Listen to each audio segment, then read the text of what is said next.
live from the Taipei Music Center in Taiwan. This is NVIDIA GTC Live at Computex.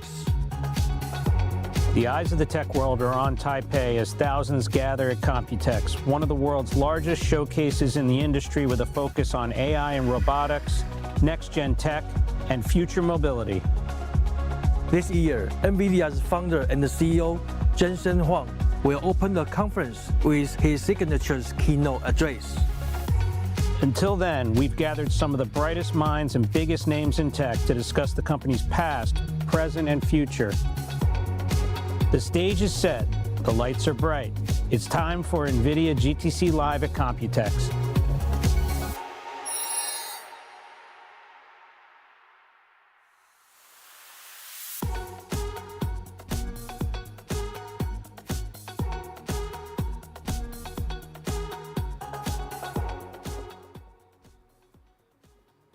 Hi, I'm Ben Reitzes.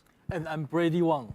Brady, I'm really excited to be here because as an equity analyst who closely covers NVIDIA at Melius Research in New York, I know that the tech community, along with investors, are looking forward to hear how Jensen and his team are driving the AI revolution forward. You know, the products and initiatives announced here set the course for the AI market, not only in terms of chips, but they also draw attention to an entire ecosystem that drives the creation of real-world applications that can use the technology. You know, you can sense here, Brady, a lot of excitement around autonomous AI agents, physical AI, which is led by robotics, and advancements in amazing reasoning models, which really are just still moving at a breakneck speed. So with that, I want to turn to my co-host, Brady. You're from Taipei. What does this mean, Computex mean to the community here? Yeah.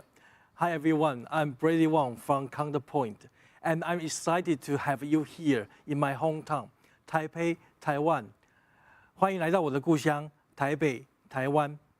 We are at Computex, a huge tech event that started back to the 1981. Over the years, it has become one of the most important stages for showcasing new technologies. Now, it's placing stronger focus on AI and how it's shaping the future.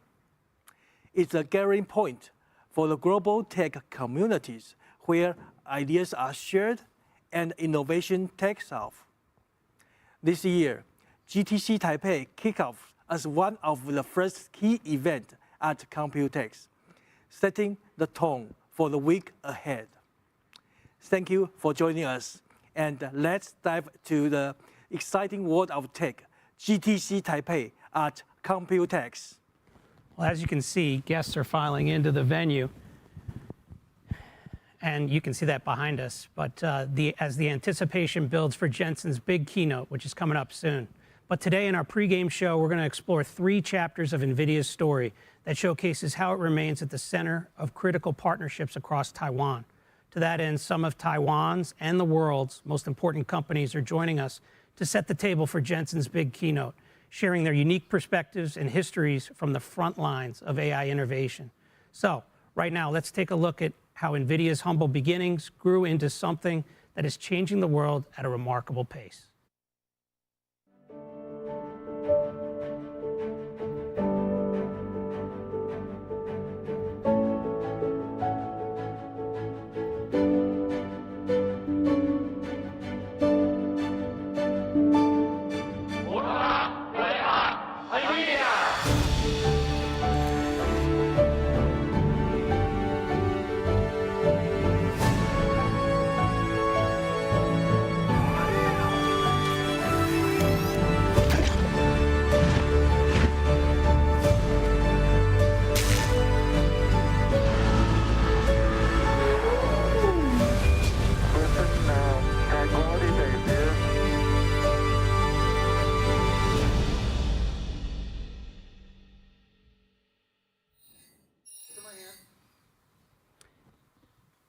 To help us kick off today's conversations is someone I've known for over 20 years, Jeff Clark, the COO and Vice Chairman of Dell, a company I actually cover as an equity analyst as well, so you're near and dear to my heart. And joining Jeff is the Dr. YJ Mi, Executive Vice President and the Co-Chief Operating Officer at TSMC. Welcome. Thank you. Thanks for having us. Great to see you. So, Jeff, I was hoping you could tell us quickly why you're here in Taipei. Well, real simple. Jensen asked me, which is no small task given we have Dell Technologies World kicking off in a few hours in the United States. But how could you say no? Yeah, he's got a way with people, right? He does. Yeah. Well, you know, maybe, Jeff, you can walk us through your take on the evolution of Dell's partnership with NVIDIA, starting from the early days, the gaming card integration, all the way to these complex full-stack AI systems where you're generating billions of revenue together. Sure. I was thinking about when the first time I met Jensen, which best of my recollection is early 1996. Back in the day when 3D graphics was really making its inroads inside the PC industry. And we started our engagement with NVIDIA. If I recall correctly, it was our Dimension desktop. It was the Riva 128. We put it on the map, and the rest is sort of history. We were on the back cover of PC Mag, which back in those days meant something, where that was a real piece of marketing collateral that drove demand, performance leadership. And from that very point, we've had a very close partnership with NVIDIA. We've had many first-to-markets, many performance leadership products, breaking into new markets like the professional workstation market that we entered in 1997. We entered with Jensen and his platforms and products shortly thereafter with what became the Quadro product line, the professional graphics. We've been doing work, I think, deep level collaboration for, again, many, many years that led our way to GPUs, led our way to ultimately the things that we're building today, and ultimately to the partnership that I'm trying to showcase here today, the Dell AI Factory with NVIDIA, which is ultimately a deeply integrated system and taking the pursuit of accelerated computing and the architectural transformation that's underway today, working together and doing things that were nearly impossible just a handful of years ago. I love that shirt. I do too. Yeah, you got the Texas logo on the arm. It's good. Hi, IYJ. I believe TSMC and NVIDIA has been working for a long time, and both share the same engineering background and also have a very high commitment to the qualities. So what do you remember about the early days of working together with NVIDIA, and what made the partnership so special? Yeah, I think the unique partnership between NVIDIA and TSMC began in 1997 when our founder, Dr. Morris Chan, personally reached out to Jensen Huang in response to his request for a foundry service. And after initial connection, we have worked together, cultivate a very deep and enduring collaboration. And NVIDIA's first product, as Jeff also mentioned, the Riva 128, and also Riva TNT, a star production in TSMC at that time. In TSMC's newly established 8-inch Fab 12. Actually, at that time, I was Fab 12's engineering manager, responsible for the quality and yield of that particular product. So since that, until 1997 to 2017, yeah, I think TSMC has delivered over 6 million 12-inch equivalent wafer to NVIDIA. I think the number grows, but we won't be able to release the new number because it's not the public information. However, it's obviously that TSMC and NVIDIA will grow together, and we are thrilled by the remarkable achievement that NVIDIA has achieved, become the global $3 trillion industry leader. Wonderful. Yeah, 1997. Yeah. That's the year I joined TSMC, but I left 5 years after 5 years. Oh, okay. Yeah. Well, YJ, really good to see you. Mm-hmm. Well, it's a legendary partnership that you have with NVIDIA. It's amazing. How's the technical collaboration changed over the years? Was there ever a time where you had to tell NVIDIA to change course, or vice versa, they had to tell you? Yeah, I think my major engagements with NVIDIA start from when I engaged with Joe Greco, Senior Vice President of NVIDIA Advanced Technology team. And starting when we were doing the development of 28 nanometer technology. And since that, we have driven the limit of innovation today to 3 or 2 nanometer, TSMC's most advanced technology, as well as our most advanced packaging, CoWoS, the SOIC, 3D die stacking technology. I think NVIDIA is always has the most challenging product with largest die size, very difficult to manufacture, require the highest standard of quality and yield. And, however, we work together very well and closely. And also we are always, NVIDIA is an amazing customer of TSMC. And it's constantly deliver revolutionary product to the world through TSMC's foundry manufacturing service. And at the beginning, we are just a partner on product design and manufacturing service, but now we work together very deep in technology collaboration and development beyond what we call the design for manufacturing or design technological optimization, or even today to system level integration.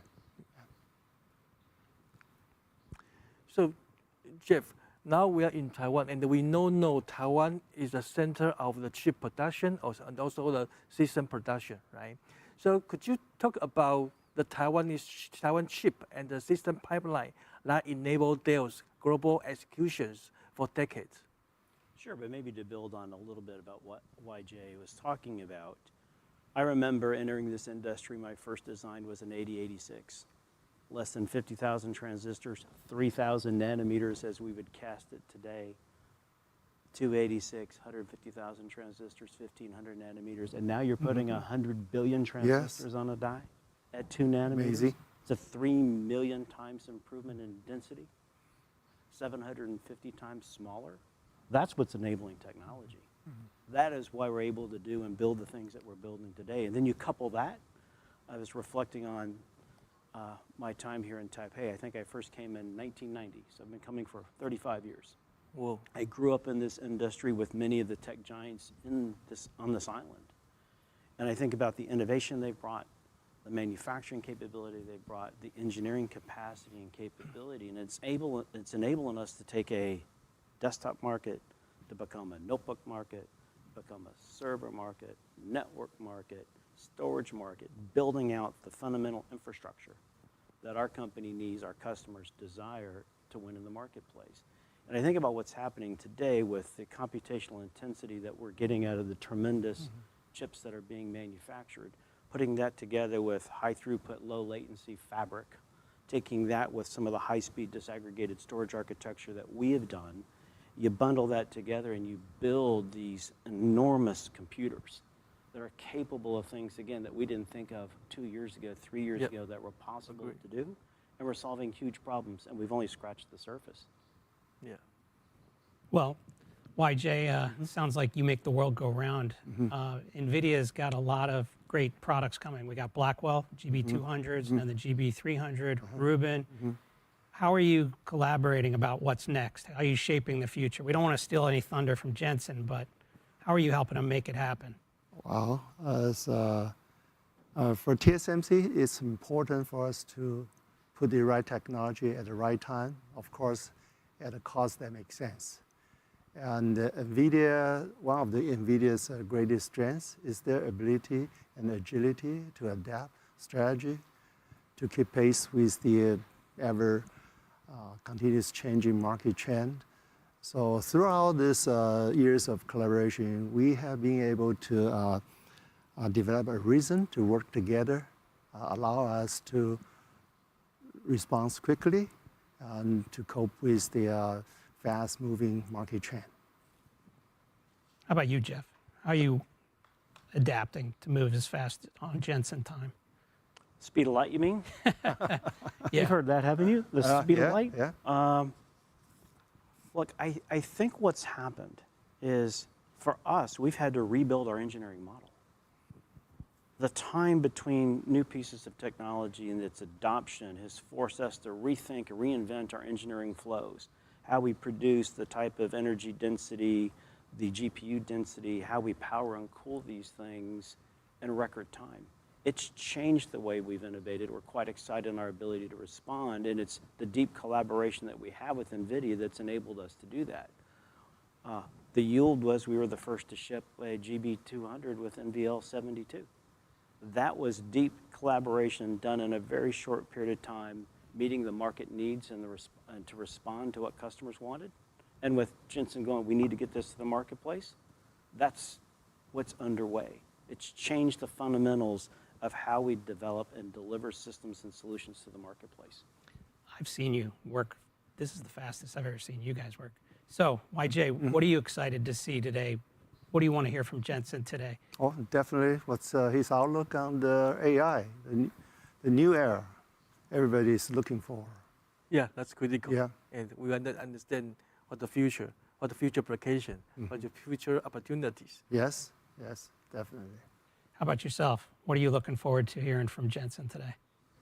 How the flywheel is going to continue, how it's going to speed up, the types of capabilities that we'll build, and ultimately the problems that we will be able to solve and improve mankind, improve human progress. We're building incredible machines to solve problems that have never been solved before. That's pretty powerful. Yeah, I mean, I agree. I'm really looking forward to what the applications are that he decides to highlight today. I think the whole industry is looking for it. Well, in summary, I think we heard a lot of great things here. I think that these are two of the deepest partnerships that NVIDIA has, longest standing partnerships. Dell, obviously, your history goes way back into the 80s, meeting Jensen in the 90s, and now adapting throughout the whole GPU journey is unbelievable, and I've seen it. I'm lucky to have a front row seat. And YJ, your company, without you, the world doesn't turn on its axis. It's really clear that everybody, what we see today from Jensen wouldn't be possible without you guys. So, we look forward to hearing more about you. Also, I say as an American, welcome to the U.S. I know you've already been there a while, Yeah. but we're looking forward to what you're doing in Arizona. Yeah. And, I can come visit anytime. Sure. So thanks a lot, gentlemen. Thank you. Just, great to speak to you. Thanks Thank for you so having much. us. Thank you. Thank you for having us. Now, we'd like to fast forward to present day as enduring innovation and partnerships from the early moments are now being realized in the AI factory.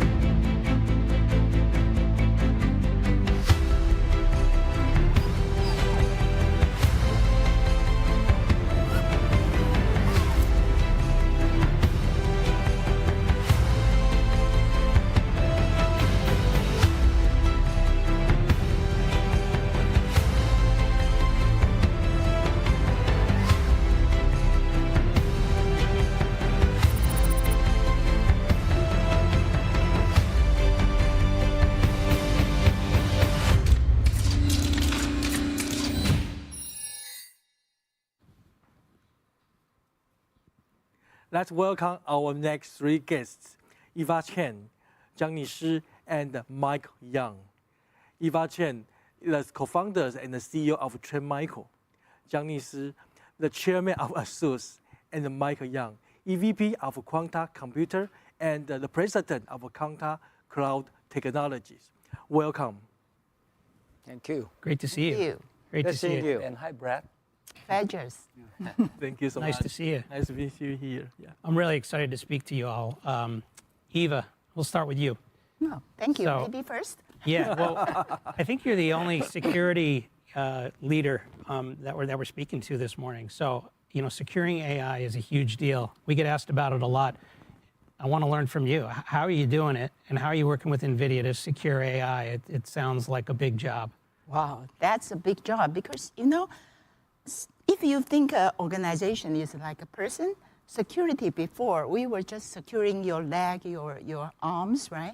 But securing AI is you need to go into the brain. You securing the brain and the whole nerve system where the AI is sending the information into all this nerve system. And if you think about IT industry, it's all about the computing power, transfer the data into information and generate intelligence for people to use, right? So this whole stack is hardware, all these people, muscle, to build all those hardware. And then I call it the infrastructure software, like BIOS, OS, network drivers. And then on top of it is application software, HR software, finance software, R&D software. Each of them then manage the data, analyze the data, and generate the functional intelligence. That was before. After AI, actually all the data are coming from the top and go into the AI model, pre-trained, integrated with the whole computing power. And then the application is just utilizing all this intelligence generated from AI to present the data, right? Cybersecurity is a very special layer. We inserted in between infrastructure software and the application software. We protect the whole information flow between all this software and east-west traffic information flow. So we require huge computing power to analyze all the data. That's why starting Trend Micro, actually starting 2002, we already tried to explore and utilizing the DPU from NVIDIA. And later on, also using GPU from NVIDIA to do all this security data analysis. But now, with AI, it's even more collaboration. For instance, we are using NeMo, finding the NeMo. We are using NeMo to train our LLM, specialized cybersecurity LLM called Cybertron. And then we also using CUDA. CUDA is the data analysis pipeline, right? We're using CUDA to make sure we can better analyze the data faster. And then we can detect the anomaly using Morpheus system. And then finally, we package all of this, including the LLM and our agent, the agentic AI, or the agent in NIM, in the NIM fashion. And therefore, we can faster deploy all this security into customers' AI infrastructure. So that, I think, a very deep collaboration with NVIDIA. Thanks, Eva. Yeah, there are a lot of insight. And you know, in the morning I talked to Eva, my brain is full of the hardware. Now, thanks for the explanations. Now I understand the critical of the software, especially in the hardware. Yeah. Hey, Johnny, yeah, you are the legend of the Taiwan technology industry. And how is the ASUS approach to qualities and reliability and co-engineering with NVIDIA critical to scale the AI factory? Jensen's vision on the AI factory is indeed the next industrial revolution. To push forward such an incredible revolution at light speed, like how Jensen always wants things, you know the importance of quality and reliability. Today's AI servers, packed with massive numbers of GPUs to maximize model flops, are pushing state-of-the-art, high bandwidth, high frequency, and high power design to the extreme, making signal integrity, power integrity, and thermal reliability absolutely critical. Quality and reliability have been the cornerstone of ASUS, starting from our day one making motherboards. We have always encouraged our engineers to master signal integrity, power integrity, thermal simulation, and computer architecture. For years, we focused on SOTA, state-of-the-art. It's incredibly, painful, but ASUS engineers love the challenge. Overcoming pain and bugs is a part of our DNA. So we love this kind of challenge, And we really enjoy the co-engineering with NVIDIA, which is indeed critical to scaling the AI factory. So do your engineer talk to you, tell you they like the challenge, right? Always. Okay. They always love the challenge. Yeah. So, well, Mike, you've been Me waiting. too. Mike, you've been waiting patiently over there. Tell us about Quanta and QCT's approach to AI factories. I mean, it's amazing what you guys are doing. I remember thinking about you as ODM for PCs, and now you've evolved so much. Yeah. I think AI factory is a very interesting topic. And I think from an ODM point of view, this is really something because of, what is AI factory? I've been, also trying my best, try to understand more about this from Jensen, and also how to, collaborate with my internal team, not only just the hardware, but also the software. Then I figured it out that AI factory is especially QCT AI factory, it's designed to turn your vision into reality. And, we actually also transform your data, your token into a practical and AI-driven intelligence output. That is the token out. So, in short, AI factory, you can treat it as a token in, token out. But I think AI factory, the most important thing, the core thing is AI infrastructure. The infrastructure is including the server storage network, management tool, and even the facility. But not only just that, but also, we need to work with the open, de facto kind of partnership, the ecosystem. So companies like, NVIDIA, ML Common, and also Hugging Face, and etc. To support enterprise with ML ops, DevOps, and also multi-modelings.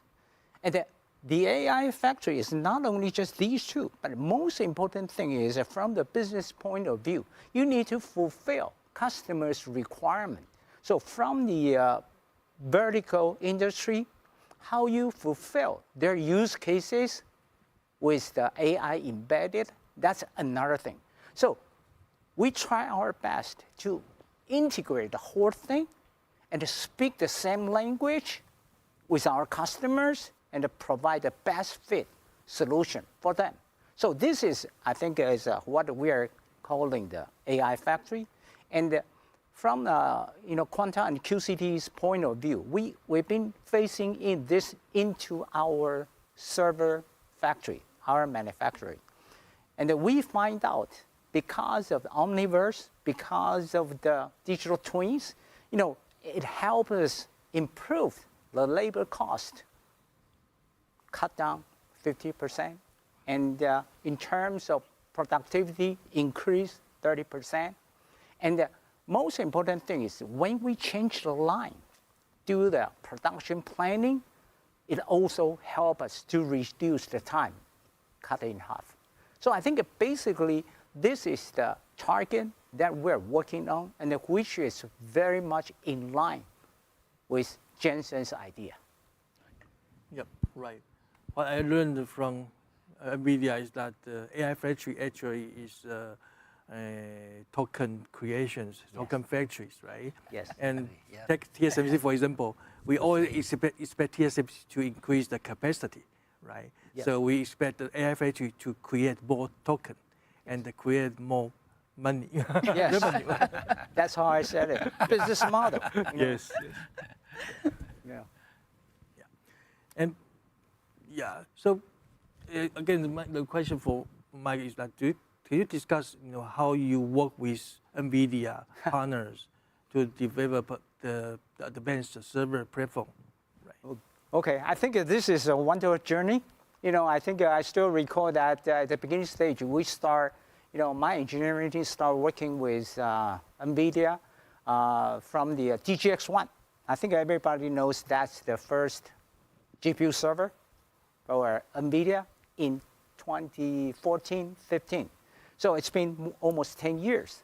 And since then, up to 2021, we've been working with NVIDIA for generations of HGX server machine for QCT, OTS off-the-shelf product, and not only just that, but also tier 1 CSP customers' AI server. Okay. So with this, we develop ourselves, become a good bridge between NVIDIA and the CSPs, NVIDIA and the enterprises. So this helps. So with these years, so we've been working with HGX. Let's talk a little bit about MGX. MGX is a very creative modular design architecture project, which allows all the customers can keep up with NVIDIA's product strategy 1 year reason. Because with this, so now you can see that NVIDIA expedite, pull in the schedule of their plan in rack level, scale up to GP200, NVL72. So with both parties' collaboration, and within this project, Quanta QCT, we also provide a lot of system design, system boards design, and also like a mechanical and also thermal design. So I think this is a wonderful contribution, and we love the journey with NVIDIA. And challenge, right? Yeah, well, don't even mention about Yes, that. yes. Always, challenges work with NVIDIA.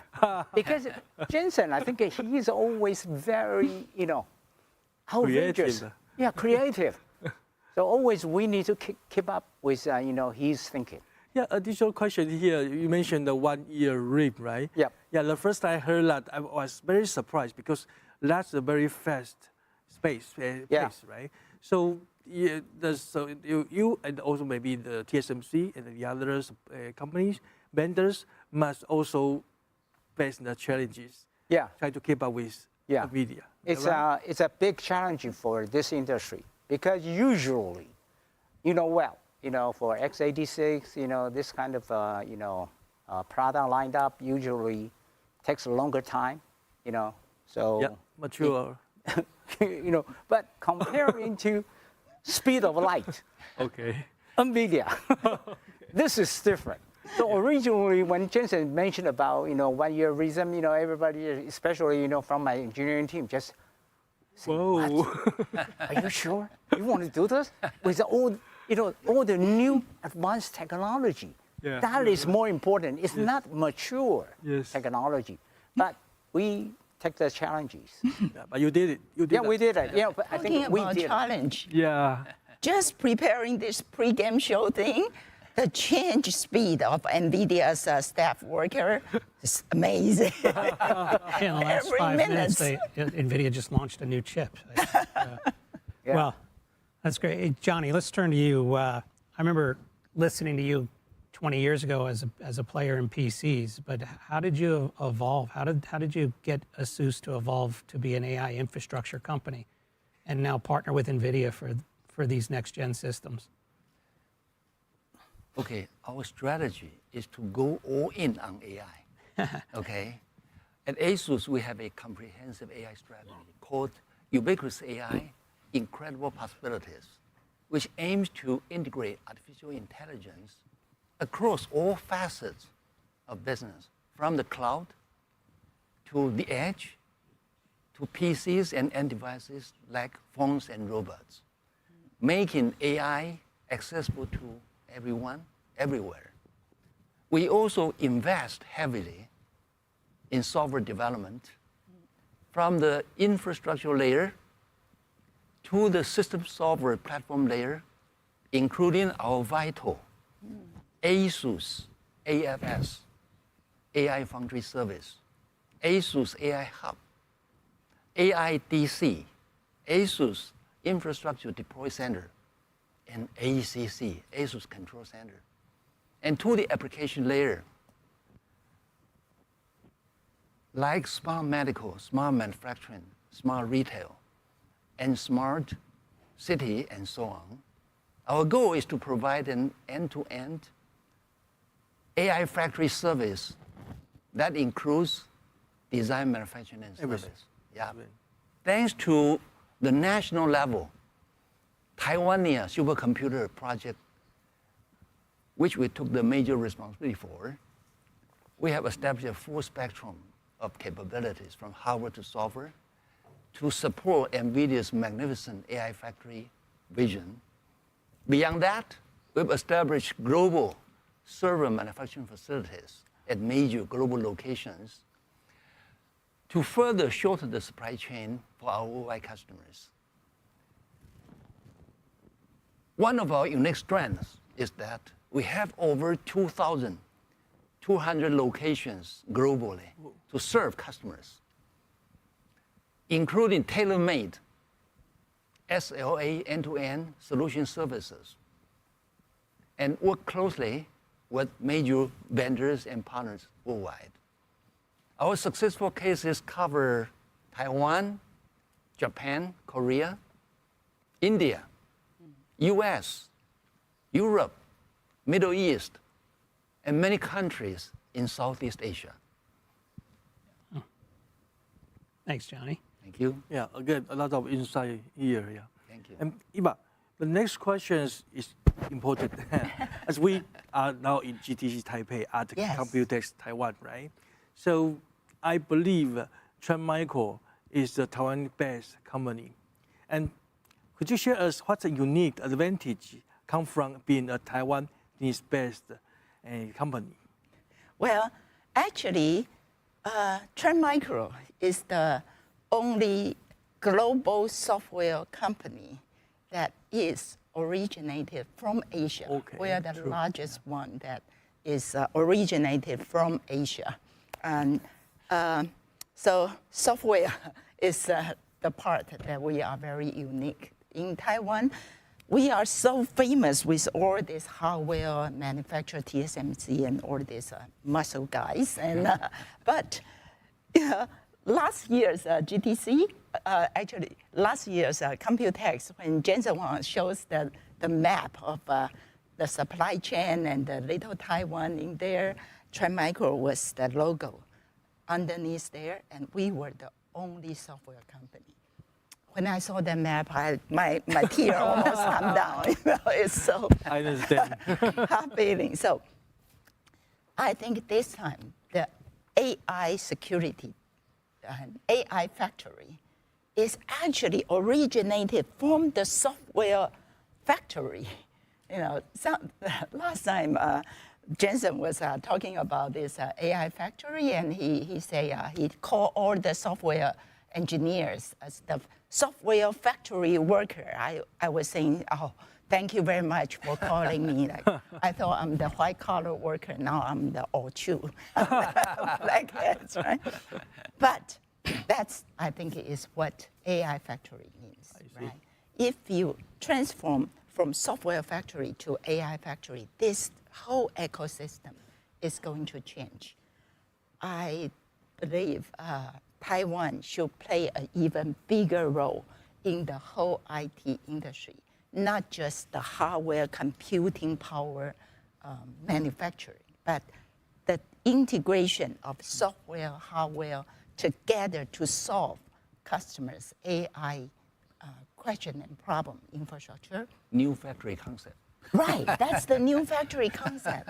Before, hardware company like ASUS, they pay software. They pay Microsoft a lot of money to bundle this operating system, right? The margin from, I've been joking, but truthfully, I think if Jensen can convince Trump that all the software worker is actually manufacturing worker, then Trump's dream of moving manufacturing back to US is already done, right? Software worker are factory manufacturing workers, right? So overall, I just want to say, I believe this AI factory concept will change the whole ecosystem of Exactly. IT, and then working together with the computing power and the software application, Yep. then we can provide the best IT infrastructure, AI infrastructure for the whole world. Hey, how are you? Nice to see you. Hey, You guys look good on TV. thank you. You guys are, you're like broadcasted to this giant movie theater. You guys are gigantic. This is a very professional studio. It is a Right. professional studio for professionals. Sit down, We sit have down. partner here. You're going to sing solo in the show. No, I was Our over there honor watching to warm you up guys. for you. No, so this is what happened last time. This is what happened last night. So it takes 2 hours, at least, maybe 3 hours to seat all the people. Right. Because they've been waiting in line for hours. Yes. And it takes a long time to, and so we came up with a good idea. Let's do a pregame show. And a pregame show of industry experts, just like NFL football. They're all, you know, they're all they're all coaches and, right? Thank you. Our honor. Okay? Our honor. Yeah. And so it's a pregame show of experts. And this is what happened. So after GTC, they asked all the audience, they enjoy the pregame show more than the keynote. I don't know about that. I enjoy your dentist delivery. They want to know your insight. Yeah. So anyhow, This year. I'm so happy you guys are here to do this. Thank All right, you. all right, finish your job. Thank you. Thank you very much. You do your Thank you. job. All right. I'll do my job. See you in a bit. You got somewhere to go. Yes. Oh, what a big surprise. Yeah. What a big surprise. How Right. can he have so much time bumping here and there? It's super. It's super. What'd you think about that, Mike? Oh, you know, Jensen is always a big surprise to us. Not only just from the technology, you know, product, but also the business model. As he just mentioned about, you know, AI factory, you know, he turned the technology become kind of monetization. I think this is quite impressive. Yeah, always very creative, innovative. That's how I know him. Yeah. A true leader in every way. Yeah. What are you looking forward to seeing today, Johnny, in summary? Okay, I think one thing I would also like to take this opportunity to highlight is that recently people may have misinterpreted, you know, the impact of DeepSeek. Yeah. My belief is that, you know, it actually echoes Jensen's vision of AI factory. Yeah. It further popularizes intelligence manufacturing. Yes. I jokingly called it, you know, the poor man's Chinese Kung Fu. We have been watching them for more than 1 year since the publication of their first MAOA paper, which we were very impressed by. And then the following, you know, MOE, R1, Yeah. and distillation are all very impressive and solid, which also enables, you know, small models to blossom like wildflowers. Yes. Imagine one day the world will be full of AI brains. Yes. Yep. Yeah, Yes. that come in different forms and, you know, and sizes, including super, big, medium, small, and even tiny, from the cloud to the edge, Yes. to PCs and end devices Yep. like phones and robots. Yeah. And We are all very, very excited, you know. Super Sure, Eva. excited. Yeah. What did Jensen inspire you in closing to say? Well, I actually will say last time he talked a lot about sovereign AI. And when Trendmicro actually is very big in Europe and in AMEA, all the countries, the government sector. And that is the strong demand that I'm seeing, that sovereign AI. And just like Johnny say, Yep. every country will want their own brand, right? And then every enterprise will have their domain knowledge, their IP in their own brand. So 国有国法家有家规, right? That's what we usually say. So I think what Jensen inspiring me and a lot of the software people is thinking about all this AI is not just one big open AI, right? It's every enterprise, every country will have their own AI. The new universe. Yes. Yeah. Well, thanks so much. Thanks. A lot of great comments out of you all from the security side all the way to the AI factories, these great partners. Thanks a lot for joining us. Thank you. Thank you. Thank you. you. Thank Look you. forward to Thank talking you. a lot more in the future. Thank you. Thank you very much. So as a reminder to our viewers, Jensen's keynote is coming up at the top of the hour. But before that, let's take a look at how Taiwanese companies and NVIDIA together are advancing physical AI to the next frontier.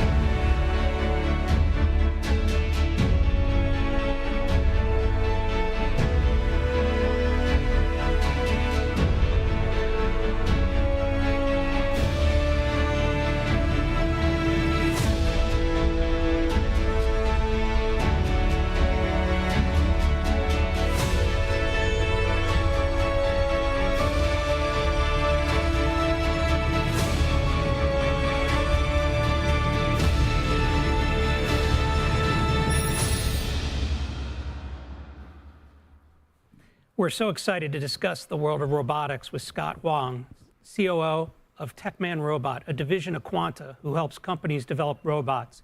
We also have Dr. Peter Peng, Director of Delta Electronics Robotics and Smart Manufacturing Divisions, and finally, Brand Cheng, Chairman and CEO of Foxconn Industrial Internet.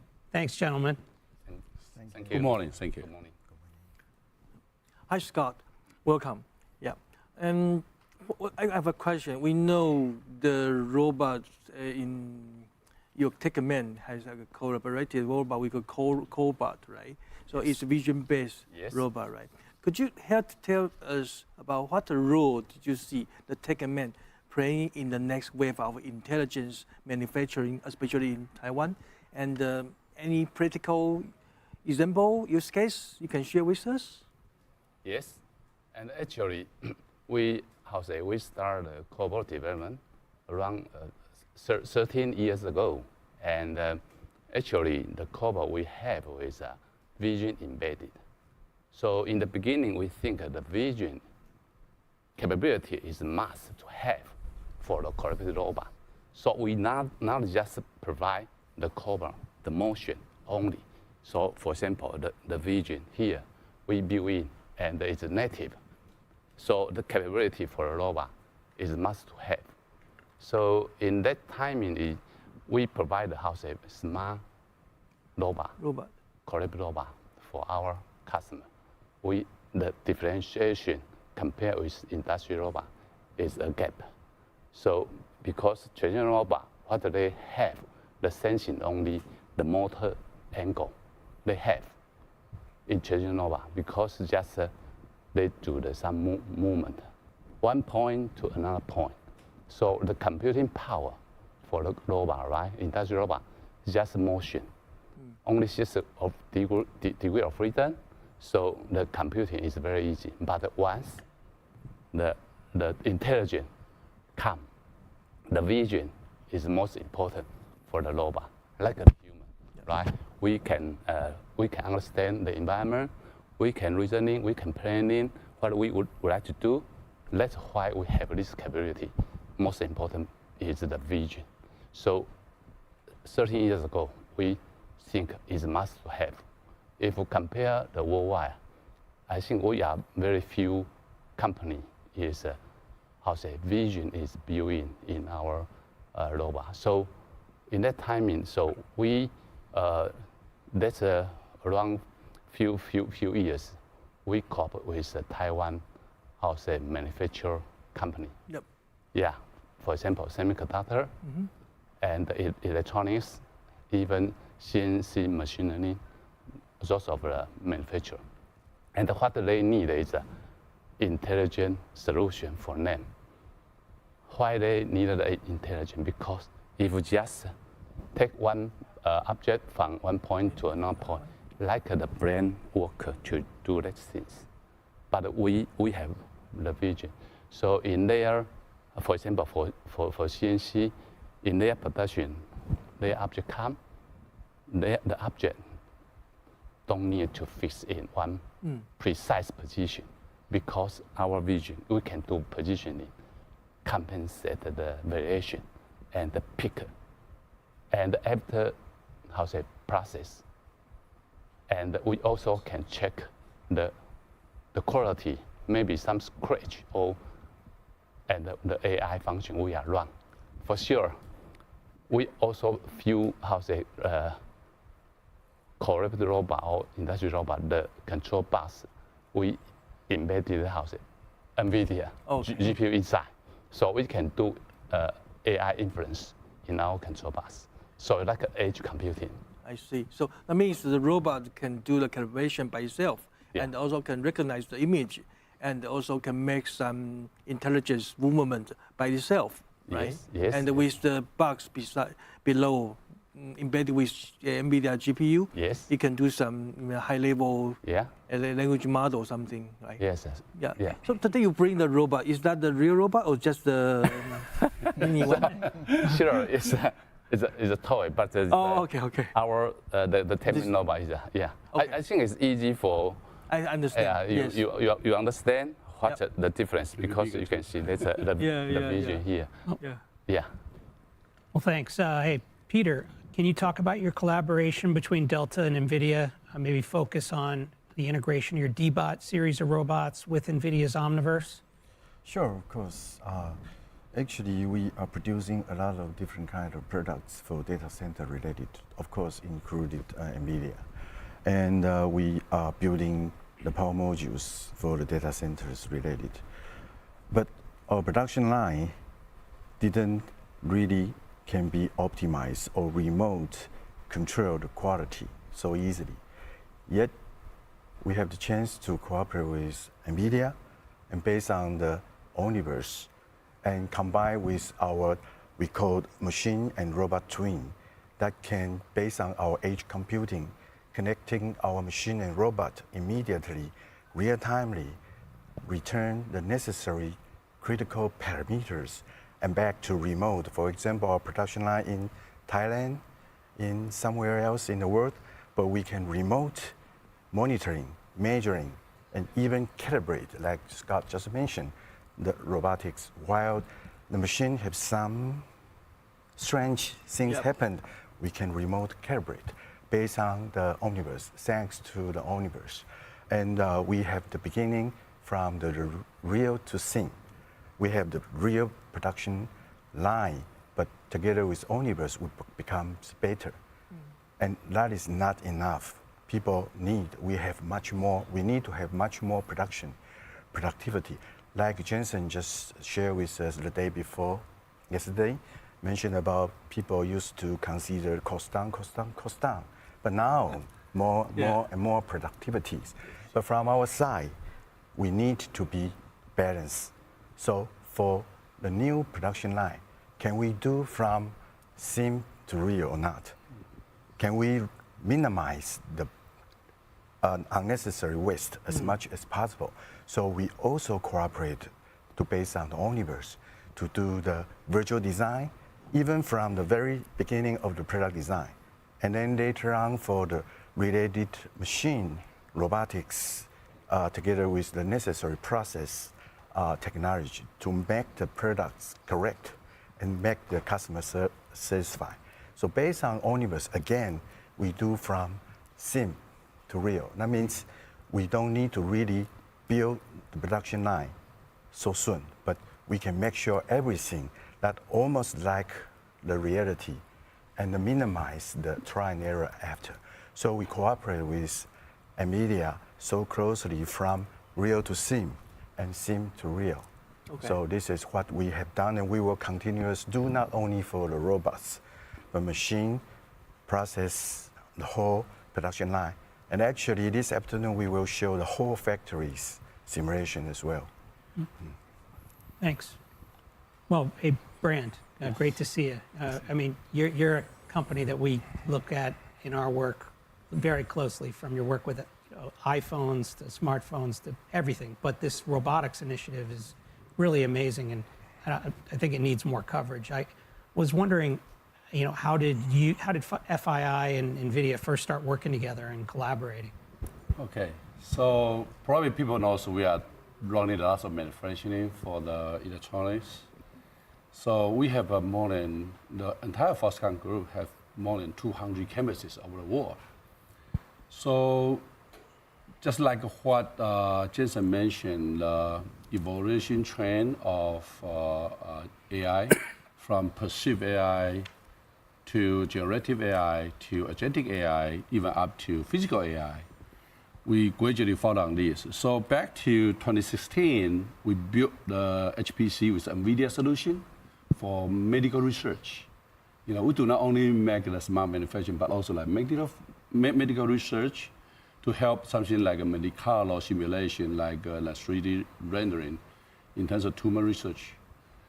The phase two, we engage with NVIDIA to build a cluster of a V100 in Wisconsin. Probably some people know that we have a very big campus in Wisconsin to produce the electronics product over there, which we leverage the machine learning and start to use a lot of tools.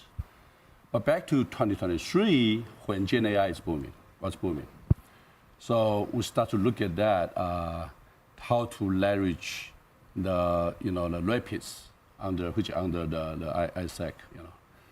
So the complexity of material moving on the workshop is very complicated.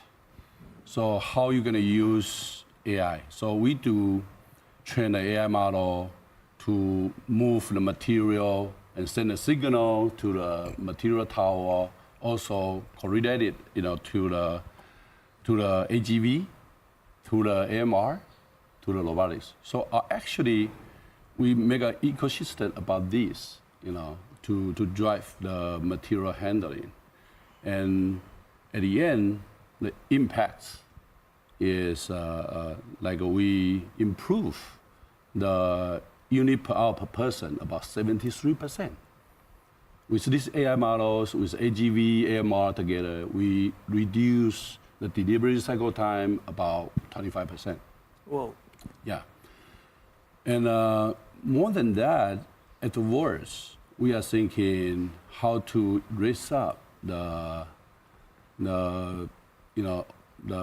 automation level, because in a lot of manufacturing process, if you look at that, some things you really can do the automation and put robotics inside, but for some material, maybe very soft, very flexible, then you need more, something more beyond than robot arm or AMR or AGV, which maybe you need humanoid robots. So we are studying on this, to put into the production line, into simulate the process, and toward implement like a physical AI eventually. So we can resolve all these issues and really make entire production line fully automated. So with this, as an example, I believe a lot of companies, especially Taiwanese, Asian company, like to invest in Vietnam in this era, right, in this decade. A lot of people think about that. In Vietnam, maybe the labor costs are cheaper, they have many people. Actually, this is wrong. Vietnam, probably their population less than 100 million. Compared to China, it's about nothing. So actually, the automation level we have in Vietnam is very high. You know why? Because they don't have so many technicians which can repair the machine, can optimize the parameters, right? Can coordinate the layout and so on. So we implement AI model. We implement IAM technologies to make it easier.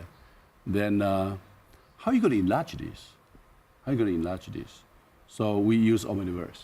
So back to Vietnam and the factory we have in Taiwan, you can see that in 2024, both our factory in Taiwan and in Vietnam got certified by World Economic Forum as a lighthouse factory. So the lighthouse factory is not just automation, but also come with a lot of agentic AI application already.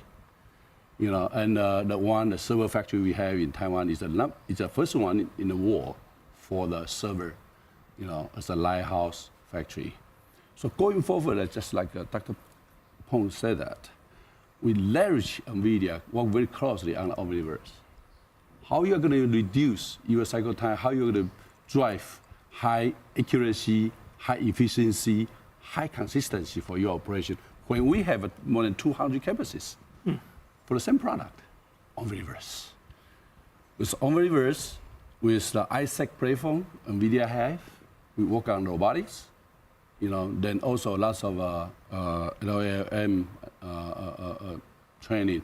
Then we can keep moving forward to duplicate. Then we can do simulation, we can do validation, we can do decision making. At the end, we measure everything before we deployment. You're a pretty good Omniverse salesman, by the way. Oh, really? Because I'm doing that. I have a whole team, whole bunch of team doing this because Got it. the thing is, we faced challenge before. Now we see the solution. So we need adopt invented solution to resolve the all issue we have, right? So we can overcome. Yeah, so we can overcome the challenges coming along the way. Yeah.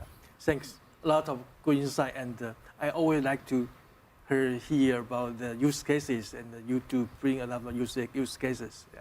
And next question is to Peter. I think we have some discussion yesterday or a few days ago, right? Yes. So could you tell us how is the partnership with the NVIDIA simulation accuracy and also help to accelerate the development of robot solutions? Of course, sure. Just right after Brent just mentioned, we are so pleased and thanks to the NVIDIA-related USD and that so wonderful universal scenery descriptor that connect all different kind of tools that we are using for the old times, but nowadays all connect together. And just like we just discussed, how Isaac Sim can help us. How Isaac Sim can help us. For example, we do the kinematics of the robots for long times, but that is not enough. It must integrate with the necessary critical process who really makes the product come true together. And again, together with Omniverse, not only Isaac Sim, but also Isaac Gym, that we can pair processing much speeder because pair processing and the speed can be double and double. And also, one very critical, important secret is, can we do the machine for producing the product at the beginning? Not wait until the prototype almost complete. That could be too late already. Okay. So we are appreciating the Omniverse supplied a world foundation model and that the Q-Curious can support multi-user at the same time in the same space. And can duplicate to the other. For example, when you are designing product, maybe you are too busy, no time, but we can see what you are doing and then we can consider, okay, we know what Brady is thinking right now, so we have to match, synchronized, cooperate, concurrent engineering at the same time. So, mention about again what Jensen just mentioned. The cost is very important. The productivity is important, and also the cycle time is very important. And we are wondering if we can secure the quality. That means what? Do the right thing right at the first time. So if we can do the job well at the beginning, together, synchronized. It's an idea before, but nowadays, thanks to Omniverse, we have the chance to do it together at the beginning. Then we can synchronize from time to time to make the unnecessary waste down to the minimum. So how about the speed? Must be very fast, right? Yeah. The world is changing. And efficiency. Accelerations, so we need to be flexible and quick. So about, for example, our company's robot. I start my first job 40 years ago for robots, very, very old time. And I start from industrial robot, collaborative robot. Our depot collaborative robot is not only a robot, but much more important, it's a solutions that can really solve the end customer's problem, not only motions, but process. And thanks again to Omniverse, the simulations becomes much more real. You mentioned the accuracy. How can we do it? Not only kinematics, but the dynamics. How about you thinking the skin the material, all kinds of physical that we cannot identify so clear before. And also at the same time, we used to do a lot of process simulation, for example, by using ANSYS.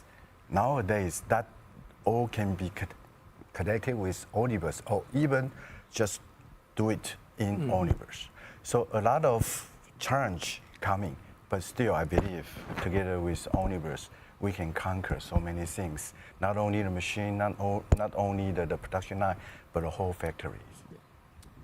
Just quickly, Scott, wanted to ask you one more question. Okay. You know, robots used to follow scripts. Yes. Now they adapt and learn in the field, go around and learn. How did you deal with that in work in industrial robots? How did your team adapt and work with that in the industrial setting? Yes, I think that for the robot, right? Actually, is some challenge we need to solve.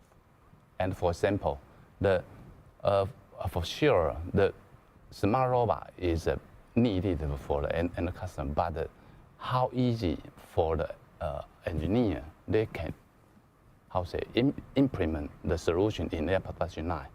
Currently, in automation industry, actually is still a gap. So we try to provide a very easy to use solution for our customer and our partners. So, for example, in the tradition, right, just mentioned is only the angle of the motor we have, they have, but now the vision images come and the force sense feedback it also have, and also AI power is come, and the next step is so the very powerful function, how engineer can what they can do, writing the code. I think is another good thing for them. So it takes a lot of time. So what we are doing, the first thing is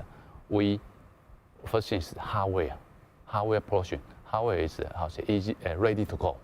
What I mean ready to go? So it means once the robot, right, they have the robot, and we also provide the autofocus camera in our system, so they can for position, and one is a sensor inside, for sensor inside. So then what they have is for hardware already one platform, and the second thing is the software. Yeah. Well, we're almost out of time, but Brand, let's start with you. Wanted to see what you're excited that maybe Jensen could say today. What are you excited about? We'll go down the line. We really appreciate you being here. Yeah, I think this is the AI era, very important. So back to us, when we are running such scale of global operation, we do need to leverage the new technology. Peter mentioned Omniverse, Scott mentioned about robots. So if you look at that, the Gen AI essentially require data, require computing power, require algorithm or AI model. So as the leading company for smart manufacturing in the world, I think Foxconn Group is driving. We collect all kind of manufacturing data. You know that, right? So second thing is we built gradually a lot of computing power from Kaohsiung. Now we have H100, H200 all implement there. Then move to Wisconsin, we have a V100, which was built in 2020. And also we have the computing power in China with H20. Then we are going to build, we already built the GB200, 4 racks in Kaohsiung for the R&D purpose. So going forward, we could even build more. Like, I think the Chairman Yang Liu, Foxconn Group, mentioned that we're going to build 64 racks in Kaohsiung as an initial one. And moving forward, probably you heard about that. Foxconn Group invests a lot in Houston. We're going to build more the computing power with GB200 or 300 in Houston to help us out. So with this, then we start to run the AI model algorithm. How are we going to make it? Again, Omniverse. Got it. Omniverse. Yep. And any quick words, Peter? Oh yes, I really want to share with everybody. Omniverse perception sensing capability really makes Omniverse not just people thinking virtual side. but connect to a real site very closely. And from the what we try to challenge, overcome, for example, the computation powers that we require from the traditional robot to cooperative robot, cognitive robot with sensing, like Scott mentioned, and also humanoid robot like. Why? Because the automation last mile still using a lot of human operations with high skill, that still needs a lot of help. But thanks to Omnibus, again, there is a very high degree of freedom, human models that can really helpful for this. So again, thanks to NVIDIA's computation powers, we can do not only the cloud, but also the edge, but also embodied that not only agentic, but also physical AI. And thanks to everybody again, hope we can fight for a better future. Thank you. Great. Thanks a lot. Yeah, go ahead. So actually, the next generation in the future for the COBA, right? Reasoning and planning is very important. Now it's so currently we use the Omnibus, the Cosmos. Yep. So the foundation model, like the CoolMotion, that's a foundation model, and we are use, and we also generate the synthetic data, SMG. Now we are trying, and we are modify the AI model currently. So we hope in near future we will have more capability for example, reasoning and planning for the COBOL. I think you will. I think you will. Thanks a lot. Thanks to all of you for joining us. That was great. Well, what a great session. So Brady, you're a local AI expert and in Foundry. What did you think about what was going on, what you heard today? Yeah, I think it's a critical point, especially in Taiwan, because we are the center of the chip productions and also system productions, and a lot of robot vendors are working with NVIDIA. So I think it's a good opportunity for Taiwanese companies to start in the robotics industry. Yeah. And Ben, how about you? Being a respected AI research analyst in the world of finance, what stood out to you? I think, Brady, I'm really impressed by how fast people are moving in Taiwan, all these partners, and what it takes from NVIDIA's side to integrate all these partners, manage all these relationships, and move at this speed, and then bring along all these partners who are moving really fast as well. You can see it with Dell and Asus and Quanta and all the folks we spoke to are moving so fast. I've never seen it like this in order to keep up with Jensen's speed of light. And it's amazing. And I'm really looking forward to what he says today. And I think this community here in Taiwan I can feel it after being here a few days. It's so strong in terms of, the pride in what NVIDIA is doing and the desire to work with this company. It's very impressive. And I think that, today, what is really clear is that he's a very strong ecosystem here in Taiwan and both globally, and everybody's looking forward to what he has to say to drive the industry forward. We were lucky enough to hear a lot about robotics today, which is one of the next frontiers, but there's a lot of other things I think he's going to say, and it's going to pull this whole island forward, and it's really exciting to see. Yes. So I wanted to also just say thank you all for joining us here at NVIDIA GTC Live at Computex. The countdown is on to Jensen's keynote. It's coming up really soon. And as you see, people are still filing in. So we got to get to our seats, and Brady and I got to get moving. Thanks for watching.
智慧就是这样制成的。一种新型的工厂，制造 tokens， 人工智慧的基石。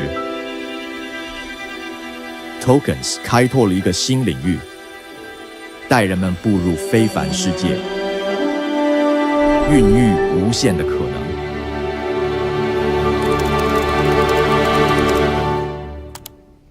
Tokens 将图像化为科学数据，描绘宇宙天文，引领未来的探索者。在地球上，它复印我们的城市，帮助我们克服今日的困难。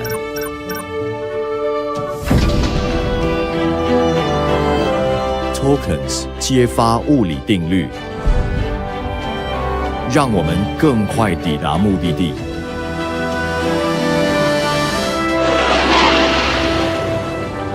并且不断向前。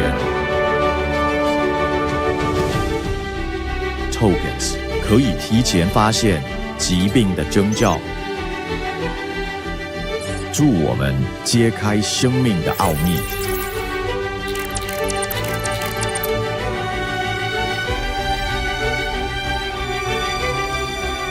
他们研究人体动作，协助我们达到最佳状态，还将现实带入虚拟世界。他们助我们精进技能。有瑕疵的电路板在右边，需要我帮你拿去修理吗？好的，谢谢。Tokens 不仅教会机器人如何行动，还给世界带来欢乐。请把这些送到护理站，为我们提供助力。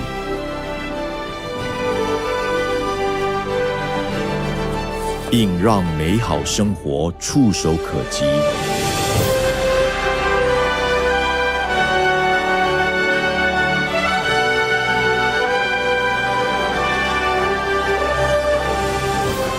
让我们携手并进，勇敢探索人类未曾想象的可能。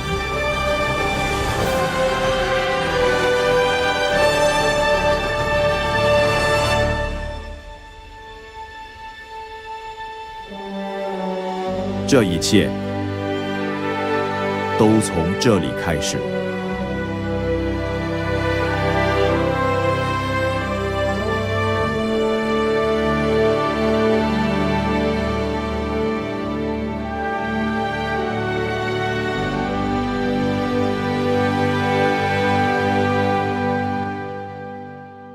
女士们、先生们，欢迎 NVIDIA 创办人暨执行长黄仁勋先生。Welcome to the stage, NVIDIA founder and CEO, Jensen Huang.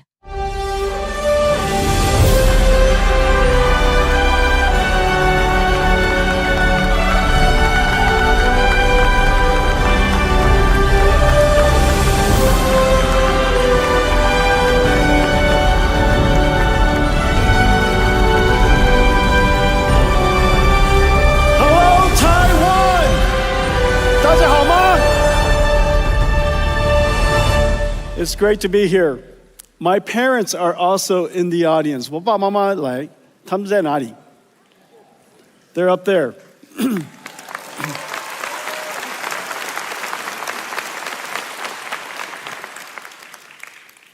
NVIDIA has been coming to Taiwan for over 30 years. This is the home of many of our treasured partners and dear friends. Over the years, you have seen NVIDIA grow up and seen us accomplish many exciting things and have been partnered with me all along the way. Today, we're going to talk about where we are in the industry, where we're going to go, announce some new products, exciting new products and surprising products that open new markets for us, creates new markets, new growth. We're going to talk about great partners and how we're going to develop this ecosystem together. As you know, we are at the epicenter of the computer ecosystem, one of the most important industries of the world. And so it stands to reason when new markets has to be created, we have to create it starting here at the center of the computer ecosystem. And I have some surprises for you. Things that you probably wouldn't have guessed. And then, of course, I promise I'll talk about AI. And we'll talk about robotics. The NVIDIA story is the reinvention of the computer industry. In fact, the NVIDIA story is also the reinvention of our company. As I said, I've been coming here for 30 years. Many of you have been through many of my keynotes. Some of you, all of them. And just as you reflect on the conversation, the things we talked about in the last 30 years, how dramatic we changed. We started out as a chip company with a goal of creating a new computing platform. And in 2006, we introduced CUDA, which has revolutionized how computing is done. In 2016, 10 years later, we realized that a new computing approach has arrived. And this new computing approach requires a reinvention of every single layer of the technology stack. The processor is new, the software stack is new, it stands to reason the system is new. And so we invented a new system that on the day I announced it at GTC 2006, no one understood what I was talking about and nobody gave me a PO. That system was called DGX1. DGX1, I donated the first one to a nonprofit company called OpenAI. And it started the AI revolution. Years later, we realized that in fact, this new way of doing software, which is now called artificial intelligence, is unlike traditional ways of running software. Whereas many applications ran on a few processors in a large data center, we call that hyperscale. This new type of application requires many processors working together, serving queries for millions of people. And that data center would be architected fundamentally different. We realized there were two types of networks. One for north-south, because you still have to control the storage, you still have to have a control plane, you still have to connect to the outside. But the most important network was going to be east-west. The computers talking to each other to try to solve a problem. We recognized the best networking company in east-west traffic for high-performance computing, large-scale distributed processing, a company that was very dear to our company and very close to our heart, a company called Mellanox, and we bought them 5 years ago, 2019. We converted an entire data center into one computing unit. And you heard me say before, the modern computer is an entire data center. The data center is a unit of computing. No longer just a PC, no longer just a server. The entire data center is running one job. And the operating system would change. NVIDIA's data center journey is now very well known. Over the last 3 years, you've seen some of the ideas that we're shaping and how we are starting to see our company differently. No company in history, surely no technology company in history, has ever revealed a roadmap for 5 years at a time. No one would tell you what is coming next. They keep it as a secret, extremely confidential. However, we realized that NVIDIA is not a technology company only anymore. In fact, we are an essential infrastructure company. And how can you plan your infrastructure, your land, your shell, your power, your electricity, all of the necessary financing around all over the world? How would you possibly do that if you didn't understand what I was going to make? And so we described our company's roadmap in fair detail, enough detail that everybody in the world can go off and start building data centers. We realize now we are an AI infrastructure company. An infrastructure company that's essential all around the world. Every region, every industry, every company will build these infrastructures. And what are these infrastructure? These infrastructure, in fact, not unlike the first industrial revolution, when people realized, GE, Westinghouse, Siemens, realized that there was a new type of technology called electricity, and new infrastructure has to be built all around the world. And these infrastructure became essential part of social infrastructure. That infrastructure is now called electricity.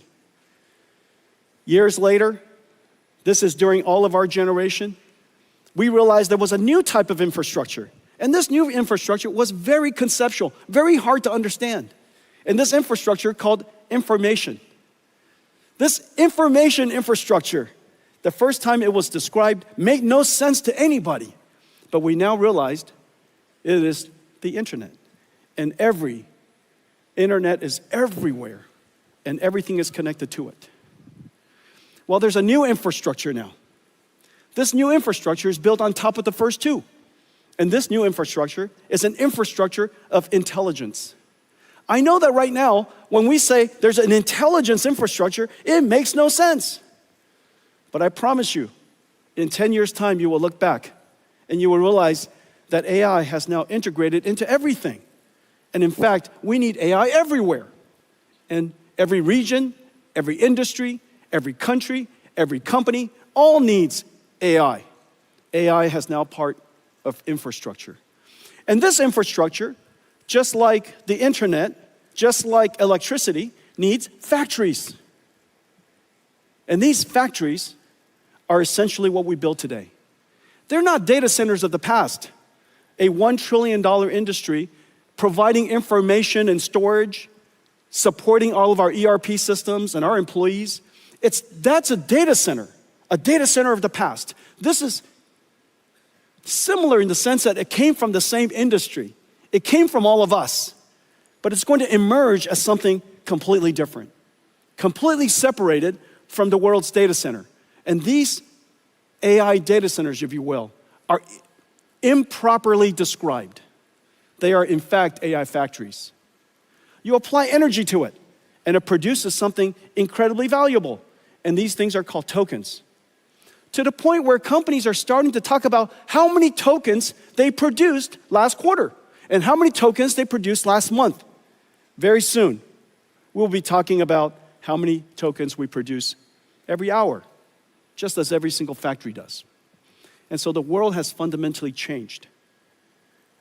We went from a company, on the day that we started our company, I was trying to figure out how big our opportunity was in 1993. And I came to the conclusion, NVIDIA's business opportunity was enormous. $300 million. We're going to be rich. $300 million chip industry to a data center opportunity that represents about $1 trillion to now an AI factory, an AI infrastructure industry that will be measured in trillions of dollars. And this is the exciting future that we're undertaking. Now, at its core, everything we do is founded on several important technologies. Of course, I talk about accelerated computing a great deal. I talk about AI a great deal. What makes NVIDIA really special is the fusion of these capabilities. And very especially,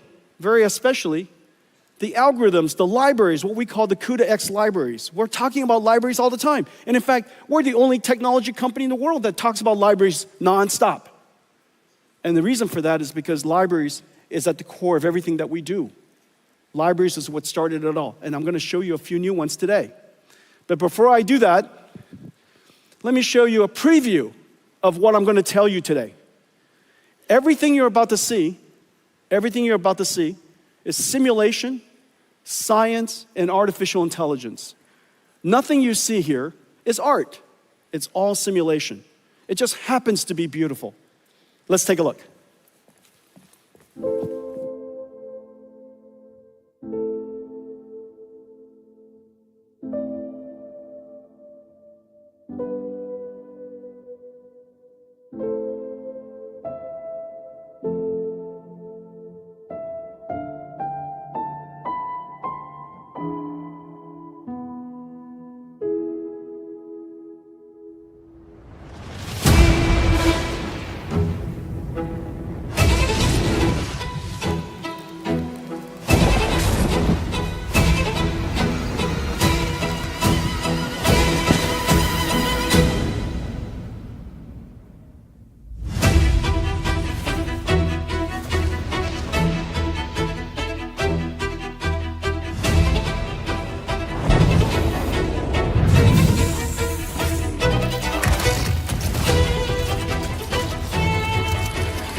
This is real-time computer graphics I'm standing in front of. This is not a video, this is computer graphics. It's generated by GeForce. This is a brand new GeForce 5060, RTX 5060. And this is from ASUS. My good friend Johnny is in the front row. And this is from MSI. And we took this incredible GPU and we shrunk it in here. Does that make any sense? See, this is incredible. And so this is MSI's new laptop with 5060 in it. GeForce brought CUDA to the world. Right now, what you're seeing is every single pixel is ray traced. How is that possible that we're able to simulate photon and deliver this kind of frame rate at this resolution? Well, the reason for that is artificial intelligence. We're only rendering 1 out of 10 pixels. So every pixel that you see, only 1 out of 10 is actually computed. The other 9, AI guessed. Does that make any sense? And it's perfect. It's completely perfect. It guessed it perfectly. Of course, the technology is called DLSS, neural rendering. It took us many, many years to develop. We started developing it the moment we started working on AI, so it's been a 10-year journey. And the advance in computer graphics has been completely revolutionized by AI. GeForce brought AI to the world. Now AI came back and revolutionized GeForce. So really, really amazing. Ladies and gentlemen, GeForce.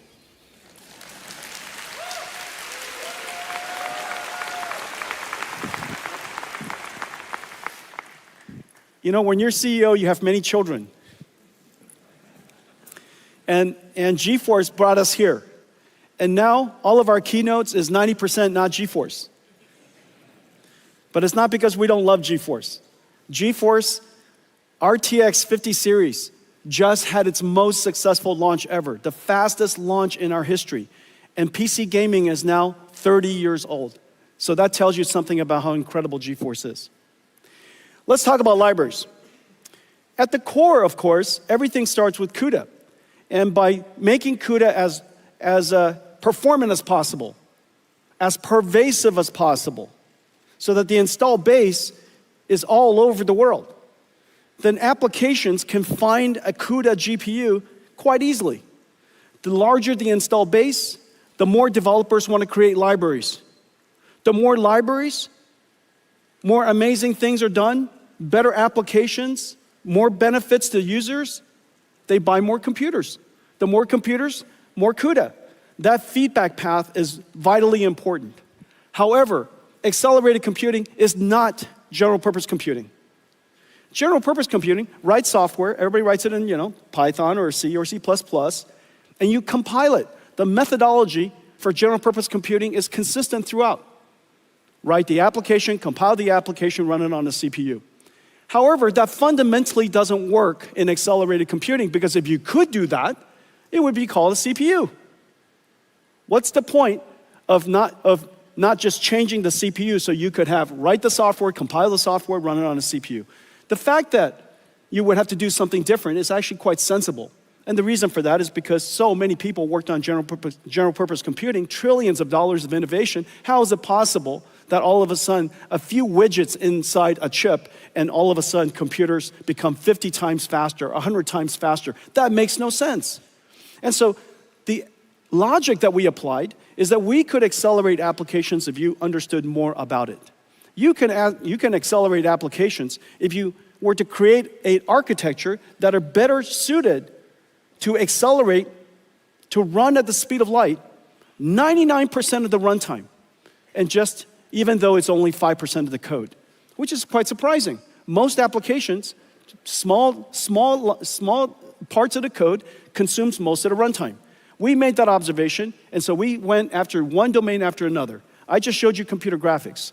We also have numerics. This is CuPy numeric. This is CuPy is the most pervasive numerical library. Arial and Shona.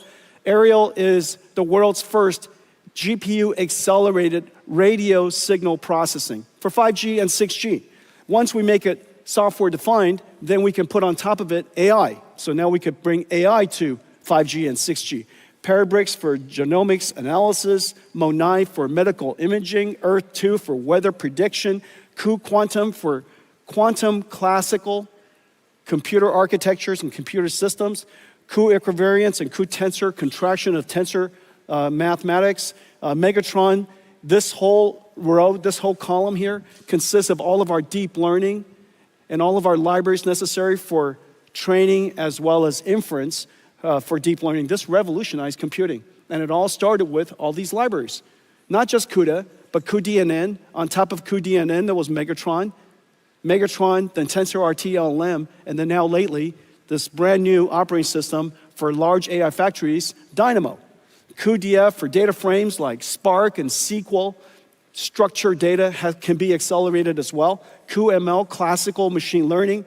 Warp, a Pythonic framework for describing CUDA kernels, incredibly successful. cuOpt, mathematical operations, optimizations, things like traveling salesperson, the ability to optimize highly constrained, large number of variables, type of problems like supply chain optimization. This is an incredible success. I'm very excited about cuOpt, cuDSS and cuSparse for sparse structure simulators. Those are used for CAE and CAD, fluid dynamics. finite element analysis, incredibly important for EDAs and CAE industry. And then, of course, cuLitho, one of the most important libraries for computational lithography. Mask making could easily take a month. And that mask making process is extremely computationally intensive. And now with cuLitho, we could accelerate that computation by 50 times, 70 times. As a result, this is going to set the stage, open the world for applying AI to lithography in the future. We have great partners here. TSMC is using cuLitho quite extensively. ASML, Synopsys, excellent partners working with us in cuLitho. So the libraries themselves is what makes it possible for us, one domain of application after another domain of science, after another domain of physics, to be able to accelerate those applications. But it also opens up markets for us. We look at particular regions and particular markets and we say, that area could really be important to transform to the new way of doing computing.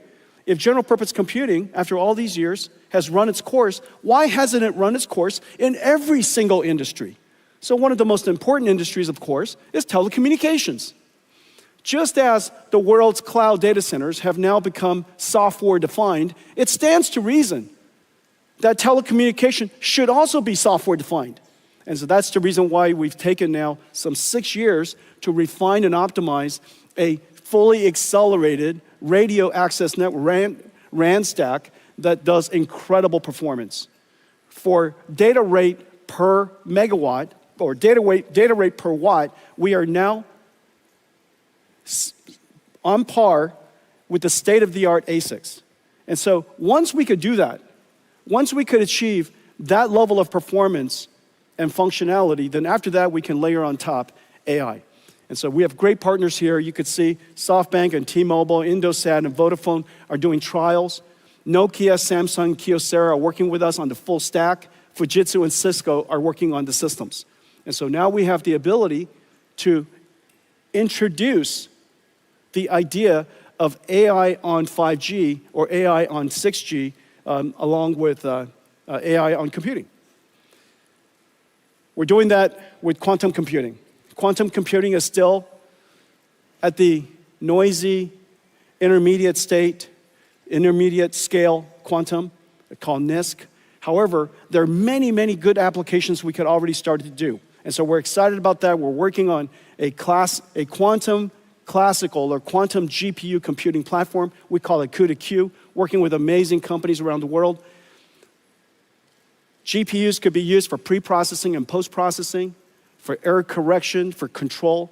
And so in the future, I predict that all supercomputers will have quantum accelerators, all have quantum QPUs connected to it.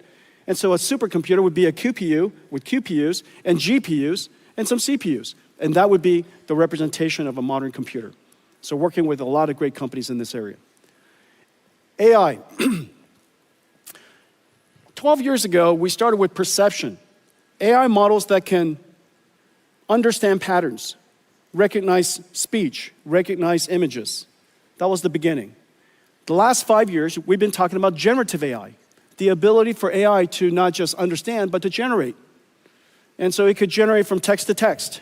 We use that all the time in ChatGPT. Text to images, text to video, video to text, images to text. Almost anything to anything, which is the really amazing thing about AI, that we've discovered a universal function approximator, a universal translator. It can translate from anything to anything else if we can simply tokenize it, represent the bits of information. Well, now we have reached a level of AI that's really important. Generative AI gave us one-shot AI. You give it text and it gives you text back. That was the 2 years ago when we first engaged ChatGPT. That was the big, amazing breakthrough. You give it text and it gives you text back. It predicts the next word, predicts the next paragraph. However, intelligence is much more than just what you've learned from a lot of data that you've studied.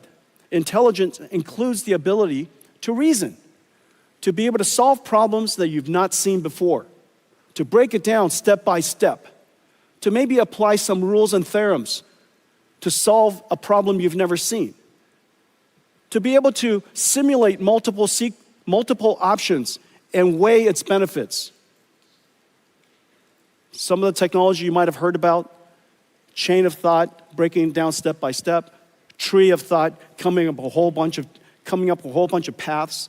All of these technologies are leading the ability for AI to be able to reason.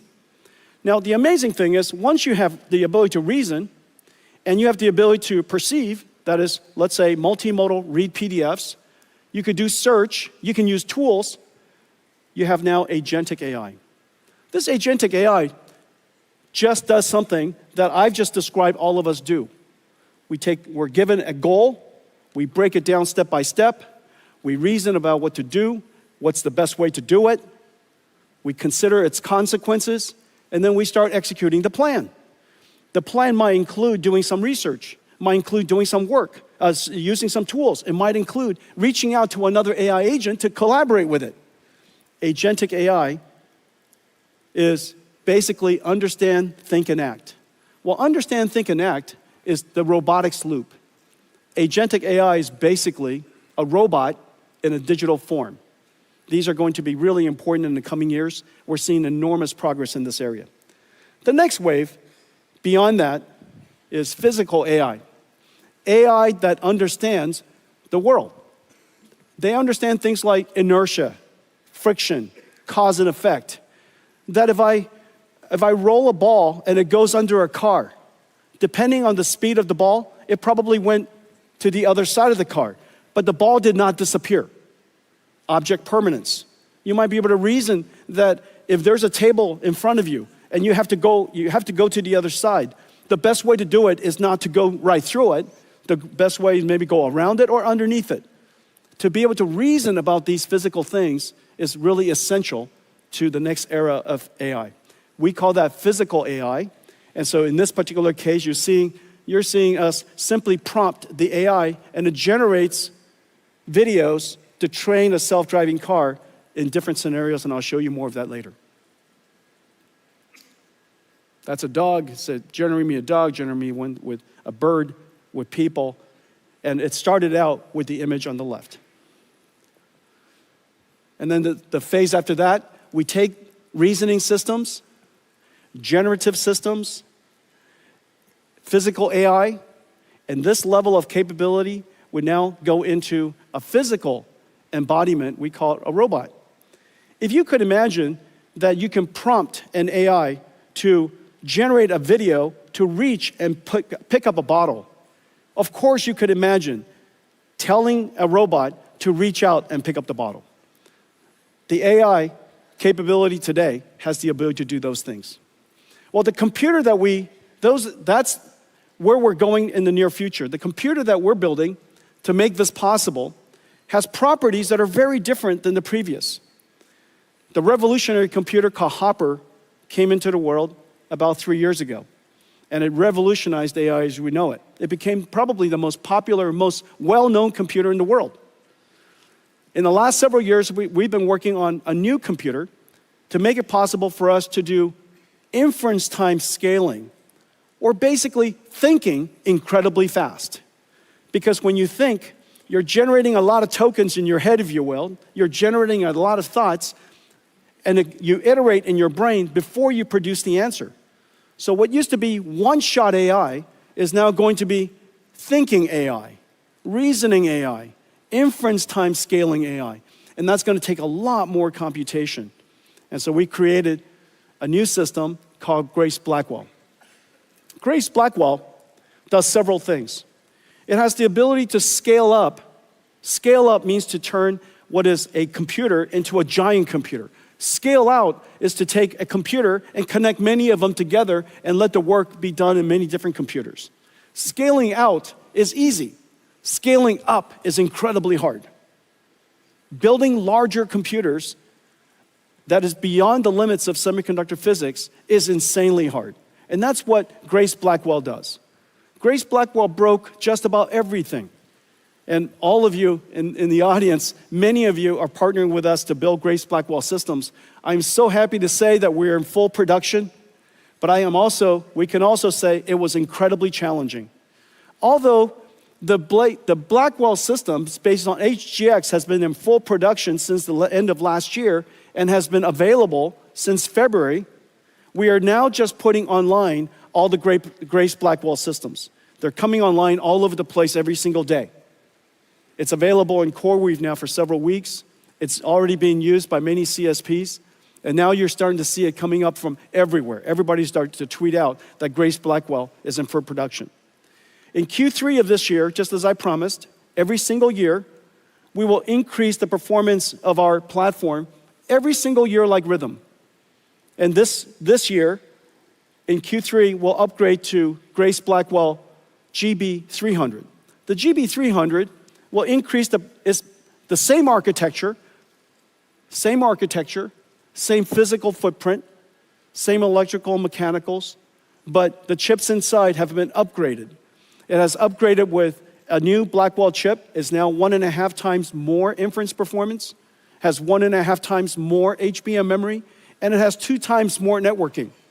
And so the overall system performance is higher. Well, let's take a look at what's inside Grace Blackwell. Grace Blackwell starts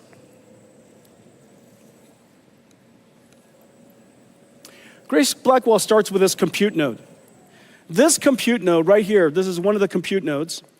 This is what the last generation looks like, the B200. This is what B300 looks like. Notice right here in the center, it's 100% liquid cooled now, but otherwise, externally, it's the same. You could plug it into the same systems and same chassis. And so this is the Grace Blackwell GB300 system. It's 1.5 times more inference performance. The training performance is about the same, but the inference performance is 1.5 times more. Now this particular system here is 40 petaflops, which is approximately the performance of the Sierra supercomputer in 2018. The Sierra supercomputer has 18,000 GPUs, Volta GPUs. This one node here replaces that entire supercomputer. 4,000 times increase in performance in 6 years. That is extreme Moore's law. Remember, I've said before that AI, NVIDIA has been scaling computing by about 1 million times every 10 years. And we're still on that track. But the way to do that is not just to make the chips faster. There's only a limit to how fast you can make chips and how big you can make chips. In the case of Blackwell, we even connected 2 chips together to make it possible. TSMC worked with us to invent a new CoWoS process called CoWoS-L that made it possible for us to create these giant chips. But still, we want chips way bigger than that. And so we had to create what is called NVLink. This is the world's fastest switch. This NVLink here, right here, is 7.2 terabytes per second. 9 of these go into that rack. And those 9 switches are connected by this miracle. This is quite heavy. That's because I'm quite strong. I made it look so light, but this is 70 pounds. And so this is the NVLink spine. 2 miles of cables, 5,000 cables structured, all coaxed, impedance matched, and it connects all 72 GPUs to all of the other 72 GPUs across this network called NVLink switch. 130 terabytes per second of bandwidth across the NVLink spine. So just put in perspective, the peak traffic of the entire internet, is 900 terabits per second. Divide that by 8. This moves more traffic than the entire internet. 1 NVLink spine across this 9 of these NVLink switches, so that every single GPU can talk to every other GPU at exactly the same time. This is the miracle of GB200. And because there's a limit to how far you can drive SerDes, this is as far as any SerDes has ever driven. From chip, this goes chip to the switch, out to the spine, to any other switch, any other chip, all electrical. And so that limit caused us to put everything in one rack. And that one rack is 120 kilowatts, which is the reason why everything has to be liquid cooled. We now have the ability to disaggregate the GPUs out of one motherboard, essentially, across an entire rack. And so that entire rack is one motherboard. That's the miracle. Completely disaggregated, and now the GPU performance is incredible, the amount of memory is incredible, the networking bandwidth is incredible, and now we can really scale these out. Once we scale it up, then we can scale it out into large systems. And notice almost everything NVIDIA builds are gigantic. And the reason for that is because we're not building data centers and servers, we're building AI factories. This is CoreWeave. This is Oracle Cloud. The power density of each rack is so great. They have to put them further apart so that the power density could be distributed. But really, in the end, we're not building data centers, we're building AI factories. And this is the XAI, Colossus factory. This is Stargate. 4 million square feet, 4 million square feet, 1 gigawatt. And so just think about this factory here. This 1 gigawatt factory is probably going to be about, 60 to 80 billion dollars. Out of that 60 to 80 billion dollars, the electronics, the computing part of it, these systems are 40, 50 billion dollars of it. And so these are gigantic factory investments. The reason why people build factories is because you know the answer. The more you buy,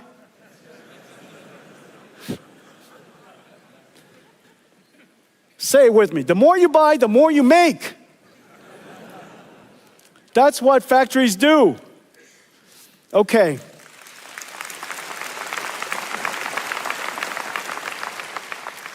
The technology is so complicated. And in fact, just looking at it here, you still cannot get the deep appreciation of the amazing work that's being done in all of our partners and all of the companies here in the audience in Taiwan. And so we made you a movie. I made you a movie. Take a look. Blackwell is an engineering marvel. It begins as a blank silicon wafer at TSMC. Hundreds of chip processing and ultraviolet lithography steps build up each of the 200 billion transistors, layer by layer on a 12-inch wafer. The wafer is scribed into individual Blackwell die, tested and sorted, separating the good dies to move forward. The chip-on-wafer on substrate process, done at TSMC, SPIL, and Amkor, attaches 32 Blackwell dies and 128 HBM stacks on a custom silicon interposer wafer. Metal interconnect traces are etched directly into it, connecting Blackwell GPUs and HBM stacks into each system and package unit, locking everything into place. Then the assembly is baked, molded, and cured, creating the Blackwell B200 superchip. At KYEC, each Blackwell is stress tested in ovens at 125 degrees Celsius and pushed to its limits for several hours. Back at Foxconn, robots work around the clock to pick and place over 10,000 components onto the Grace Blackwell PCB. Meanwhile, additional components are being prepared at factories across the globe. Custom liquid cooling copper blocks from Cooler Master, AVC, Auras, and Delta keep the chips at optimal temperatures.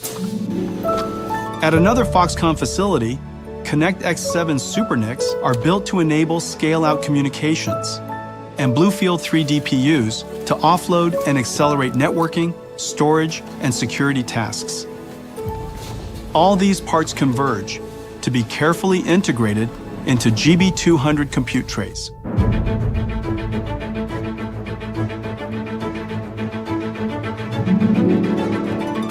NVLink is the breakthrough high-speed link that NVIDIA invented to connect multiple GPUs and scale up into a massive virtual GPU. The NVLink switch tray is constructed with NVLink switch chips, providing 14.4 terabytes per second of all-to-all bandwidth.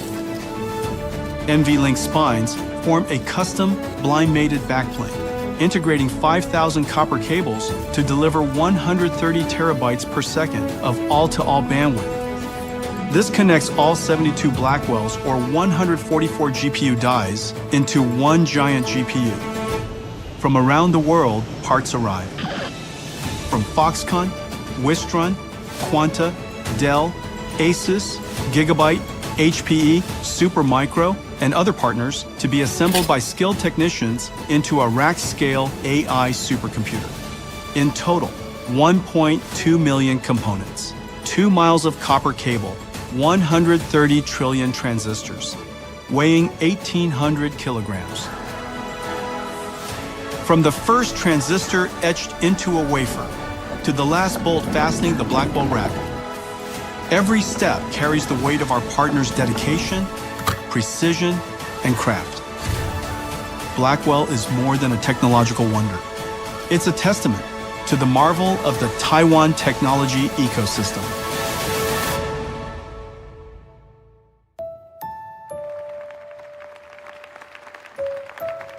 We couldn't be prouder of what we've achieved together.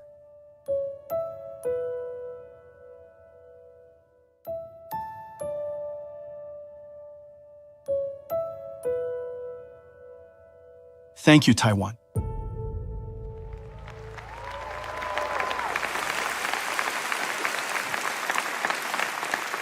Thank you. Thank you. That was pretty incredible, right? But that was you. That was you. Thank you.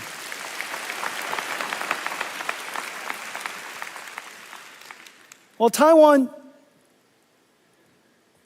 doesn't just build supercomputers for the world. Today, I'm very happy to announce that we're also building AI for Taiwan. And so today we're announcing that Foxconn, Taiwan, the Taiwanese government, NVIDIA, TSMC, we're going to build the first giant AI supercomputer here for the AI infrastructure and the AI ecosystem of Taiwan. Thank you.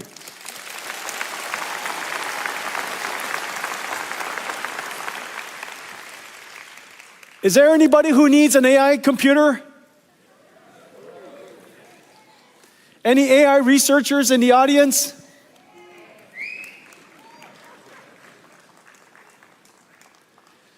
Every single student, every researcher, every scientist, every startup, every large established company, TSMC themselves does enormous amounts of AI and scientific research already. And so Foxconn does an enormous amount of work in robotics. I know that there are many other companies in the audience, I'm going to mention you in just a second, that are doing robotics research and AI research. And so having a world-class AI infrastructure here in Taiwan is really important. All of that is so that we could build a very large chip.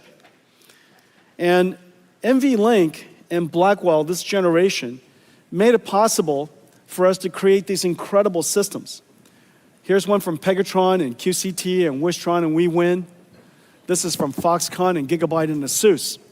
And you could see the front and the back of it. And its entire goal is to take these Blackwell chips that are, you could see how big they are, and turn it into one massive chip. Now, the ability to do that, of course, was made possible by NVLink.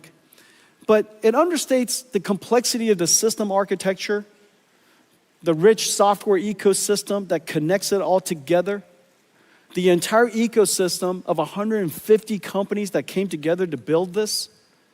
This architecture and the entire ecosystem in technology, in software, in industry has been the work of 3 years. This is a massive industrial investment. And now, we would like to make it possible for anybody who wants to build data centers. It could be a whole bunch of NVIDIA GB200s or 300s and accelerated computing systems from NVIDIA. It could be somebody else. And so today, we're announcing something very special. We're announcing NVIDIA NVLink Fusion. NVLink Fusion is so that you can build semi-custom AI infrastructure. Not just semi-custom chips, because those are the good old days. You want to build AI infrastructure. And everybody's AI infrastructure could be a little different. Some of you could have a lot more CPUs, and some of it could have a lot more NVIDIA GPUs, and some of it could be somebody's semi-custom ASICs. And those systems are so insanely hard to build. And they're all missing this one incredible ingredient. This incredible ingredient called NVLink. NVLink so that you could scale up these semi-custom systems and build really powerful computers. And so today we're announcing the NVLink Fusion. NVLink Fusion kind of works like this. This is the NVIDIA platform, 100% NVIDIA. You got NVIDIA CPU, NVIDIA GPU, the NVLink switches, the networking from NVIDIA called Spectrum-X or InfiniBand, NICs, network interconnects, switches, and all of the entire system, the entire infrastructure built end-to-end. Now, of course, you can mix and match it if you like, and we now today make it possible for you to mix and match it even at the compute level. This would be what you would do using your custom ASIC. And we have great partners I'll announce in a second who are working with us to integrate your special TPU or your special ASIC, your special accelerator. And it doesn't have to be just a transformer accelerator. It could be an accelerator of any kind that you would like to integrate into a large scale-up system. We create an NVLink chiplet. It's basically a switch that abuts right up to your chip. There's IP that will be available to integrate into your semi-custom ASIC. And then once you do that, it fits right into the compute boards that I mentioned, and it fits into this ecosystem of an AI supercomputer that I've shown you. Now, maybe what you would like is you would like to use your own CPU. You've been building your own CPU for some time, and maybe your CPU has built a very large ecosystem, and you would like to integrate NVIDIA into your ecosystem. And now we make it possible for you to do that. You could do that by building your custom CPU. We provide you with our NVLink chip-to-chip interface into your ASIC. We connect it with NVLink chiplets, and now it connects and directly abuts into the Blackwell chips and our next generation Rubin chips. And again, it fits right into this ecosystem.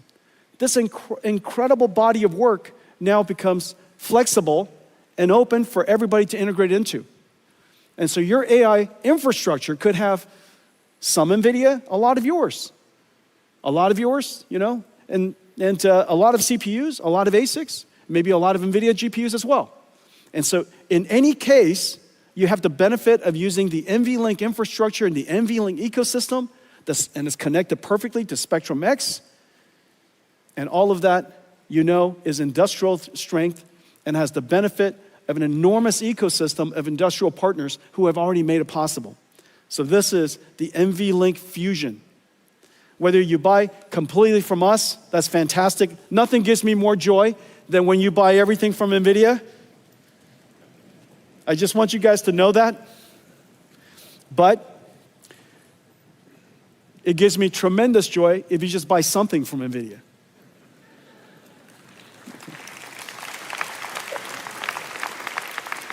And so we have some great partners.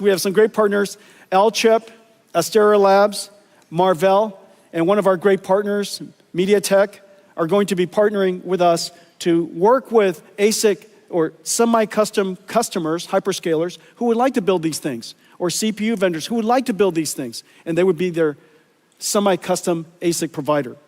We also have Fujitsu and Qualcomm who are building their CPUs with NVLink to integrate into our ecosystem. And Cadence and Synopsys, we've worked with them to transfer our IP to them so that they can work with all of you and make that IP available to all of your chips. So this ecosystem is incredible, but this just highlights the NVLink Fusion ecosystem. Once you work with them, you instantly get integrated into the entire larger NVIDIA ecosystem that makes it possible for you to scale up into these AI supercomputers. Now let me talk to you about some new product categories. As you know, I've shown you a couple of different computers. However, in order to serve the vast majority of the world, there are still some computers that are missing. And so I'm going to talk about them. But before I do that, I want to give you an update that, in fact, this new computer we call DGX Spark is in full production. DGX Spark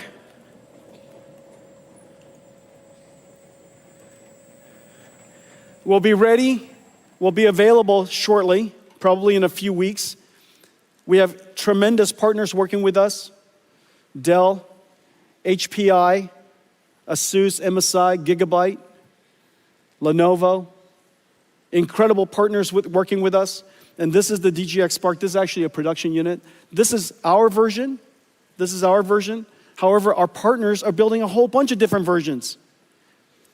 This is designed for AI native developers. If you're a developer, you're a student, you're a researcher, and you don't want to keep opening up the cloud and getting it prepared, and then when you're done scrubbing it, okay? But you would just like to have your own, basically your own AI cloud sitting right next to you, and it's always on, always waiting for you. It allows you to do your prototyping, early development, and this is what's amazing. This is DGX Spark. It's 1 petaflops and 128 gigabytes. In 2016,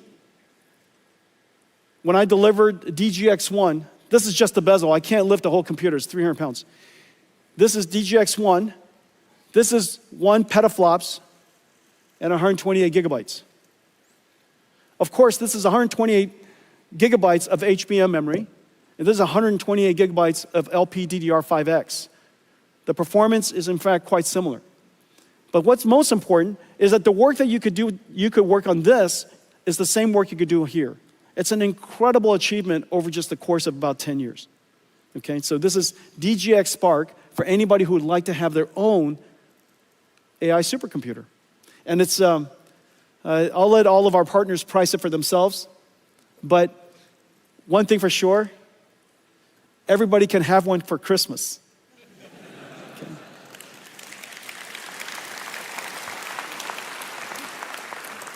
Okay, I've got another computer I want to show you.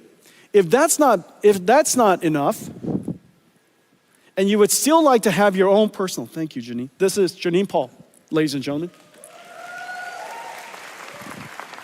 If that one isn't big enough for you, here's one. This is another desk side. This is also going to be available from Dell and HPI, ASUS, Gigabyte, MSI, Lenovo. It'll be available from Box, from Lambda, amazing workstation companies. And this is going to be your own personal DGX supercomputer. This computer is the most performance you can possibly get out of a wall socket. You could put this in your kitchen, but just barely. If you put this in your kitchen and then somebody runs the microwave, I think that's the limit. And so this is the limit. This is the limit of what you can get out of a wall outlet. And this is a DGX station. The programming model of this and the giant systems that I showed you are the same. That's the amazing thing. One architecture, and this has the ability, enough capacity and performance to run a 1 trillion parameter AI model. Remember, Llama is Llama 70B. A 1 trillion parameter model is going to run wonderfully on this machine. Okay, so that's the DGX station. So now let's talk about, remember these systems are, thank you, Jenny. These systems are AI natives. They're AI native computers. They're computers built for this new generation of software. It doesn't have to be x86 compatible. It doesn't have to run traditional IT software. It doesn't have to run hypervisors. It doesn't have to run it doesn't have to run Windows. These computers are designed for the modern AI native applications. Of course, these AI applications could be APIs that can be called upon by the traditional and the classical applications. But in order for us to bring AI into a new world, and this new world is enterprise IT, we have to go back to our roots, and we have to reinvent computing and bring AI into traditional enterprise computing. Now, enterprise computing, as we know, is really 3 layers. It's not just the computing layer. It's compute, storage, and networking. It's always compute, storage, and networking. And just as AI has changed everything, it stands to reason that AI must have changed compute, storage, and networking for enterprise IT as well. Well, that lower layer has to be completely reinvented, and we're in the process of doing that. I'm going to show you some new products that unlocks enterprise IT for us. It has to work with the traditional IT industry, and it has to add a new capability. And the new capability for enterprise is agentic AI. Basically, digital marketing campaign manager, a digital researcher, a digital software engineer, digital customer service, digital chip designer, digital supply chain manager, digital versions, AI versions of all of the work that we used to do. And as I mentioned earlier, agentic AI has the ability to reason, use tools, work with other AIs. So in a lot of ways, these are digital workers. They're digital employees. The world has a shortage of labor. We have a shortage of workers. By 2030, by about 30 to 50 million shortage. It's actually limiting the world's ability to grow. And so now we have these digital agents that can work with us. 100% of NVIDIA software engineers now have digital agents working with them so that they can help them, assist them in developing better code and more productively. And so in the future, you're going to have this layer, that's our vision. You're going to have a layer of agentic AIs, AI agents. And so what's going to happen to the world? What's going to happen to enterprise? Whereas we have HR for human workers, we're going to have IT becoming the HR of digital workers. And so we have to create the necessary tools for today's IT industry, today's IT workers, to be able to manage, improve, evaluate a whole family of AI agents that are working inside their company. And so that's the vision of what we want to build. But first, we have to reinvent computing. Remember what I said. Enterprise IT works on x86. It runs traditional software, such as hypervisors from VMware or IBM Red Hat or Nutanix. It runs a whole bunch of classical applications. And we need to have computers that do the same thing while it adds this new capability, called Agent AI. And so let's take a look at that.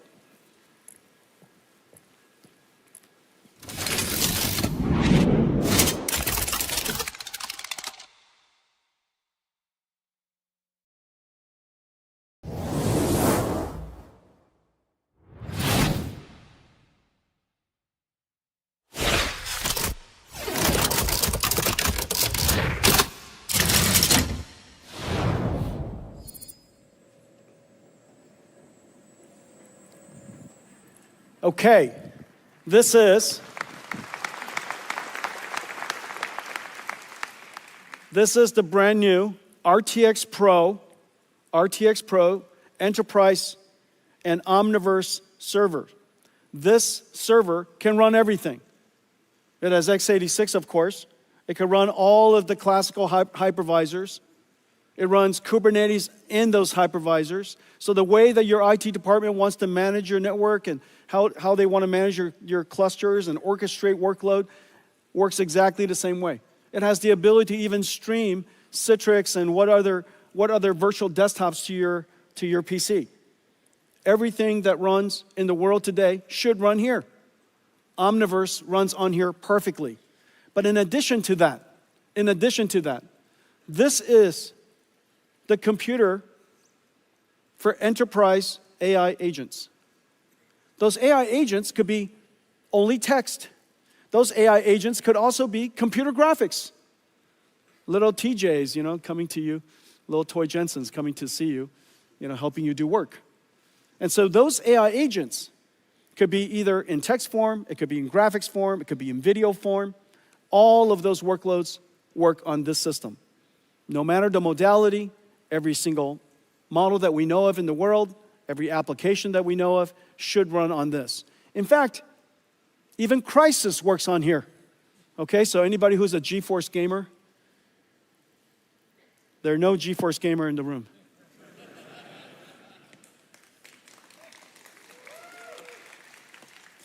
Okay, what connects these 8 GPUs, the new Blackwell RTX Pro 6000s, is this new motherboard.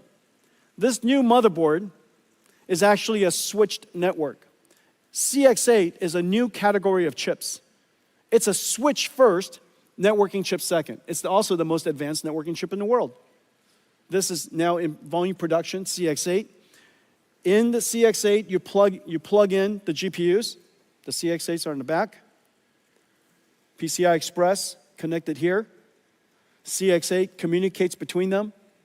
And the networking bandwidth is incredibly high at 800 gigabits per second. And this is the transceiver that plugs into here. So each one of these GPUs have their own networking interface. All of the GPUs are now communicating to all of the other GPUs on east-west traffic. Incredible performance. Now, the surprising part is this, how incredible it is. So this is RTX Pro. This is the performance, and I showed you guys at GTC how to think about performance in the world of AI factories. The way to think about this is throughput. This is tokens per second, which is the y-axis. The more output your factory, the more tokens you produce. Okay, so throughput is measuring tokens per second. However, every AI model is not the same. And some AI models require much more reasoning. And so you need those AI models, you need the performance per user to be very high. So the tokens per second per user has to be high. And this is the problem with factories. Factories either like to have high throughput or low latency, but it doesn't like to have both. And so the challenge is how to create an operating system that allows us to have high throughput, the y-axis, while having very low latency, which is the y-axis, interactivity, tokens per second per user. And so this chart tells you something about the overall performance of the computer, of the overall computers of the factory. Look at all of those different colors. It represents the different ways you have to configure all of our GPUs to achieve the performance. Sometimes you need pipeline parallelism. Sometimes you want expert parallelism. Sometimes you want a batch. Sometimes you want to do speculative decoding. Sometimes you don't. And so all of those different types of algorithms have to be applied separately and differently depending on the workload. And the Pareto, the outside area, the overall area of that curve represent the capability of your factory. Okay? And so notice something. Hopper this is the most famous computer in the world, Hopper H100, the HGX, $225,000 Hopper is down there. And the Blackwell server you just saw, the enterprise server, is 1.7 times its performance. But this is amazing. This is Llama 70B. This is DeepSeek R1. DeepSeek R1 is 4 times. Now the reason for that, of course, the DeepSeek R1 has been optimized, and DeepSeek R1 is genuinely a gift to the world's AI industry. The amount of computer science breakthrough is really quite significant and has really opened up a lot of great research for researchers in the United States and around the world. Everywhere I go, DeepSeek R1 has made a real impact in how people think about AI and how think about inference and how to think about reasoning AIs. They've made a great contribution to the industry and to the world. And so this is DeepSeek R1. The performance is 4 times the state-of-the-art H100. That kind of puts it in perspective, okay? And so if you're building enterprise AI, we now have a great server for you. We now have a great system for you. It's a computer you could run anything on. It's a computer that has incredible performance. And it, you know, whether it's x86 or AI, all of it runs. Okay, our RTX Pro server is in volume production across all of our partners in the industry. This is likely the largest go-to market of any system we have ever taken to market. So thank you very much.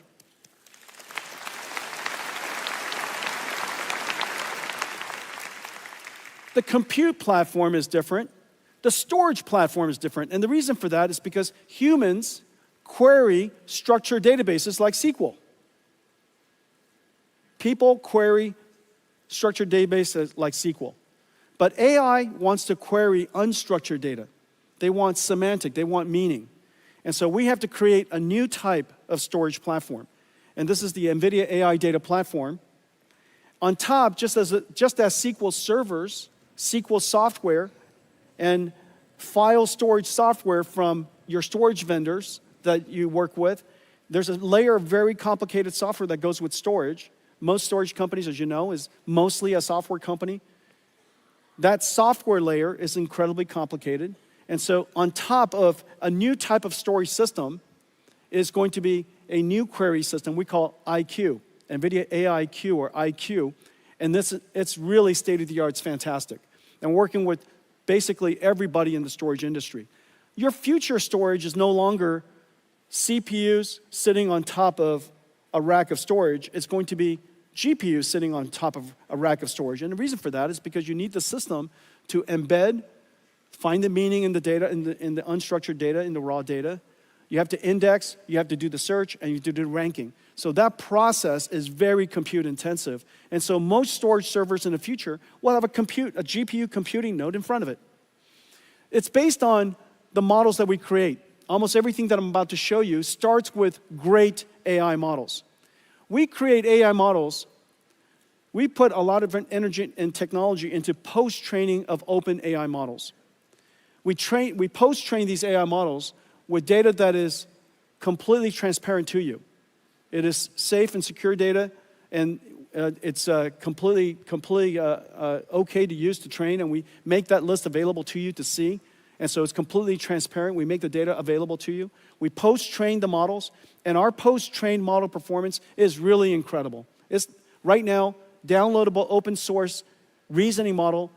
The Llama Nemotron reasoning model is the world's best. It's been downloaded tremendously. And also, we also surround it with a whole bunch of other AI models so that you can do what is called IQ, the retrieval part of it. It's 15 times faster than what's available out there, 50% better query results. And so these models are available, all available to you. The IQ blueprint are open source. And we work with the storage industry to integrate these models into their storage stack, their AI platform. This is vast. This is what it looks like. I'm not going to go into it. I just want to give you a texture of the AI models that are integrated into their platform. Let's take a look at what VAST has done. Agentic AI changes how businesses use data to make decisions. In just 3 days, VAST built a sales research AI agent using the NVIDIA IQ blueprint and its accelerated AI data platform. Using Nemo Retriever, the platform continuously extracts, embeds, and indexes data for fast semantic search. First, the agent drafts an outline, then taps into CRM systems, multimodal knowledge bases, and internal tools. Finally, it uses Llama Nemotron to turn that outline into a step-by-step sales plan. Sales planning that took days now starts with an AI prompt and ends with a plan in minutes. With Vast's accelerated AI data platform, organizations can create specialized agents for every employee.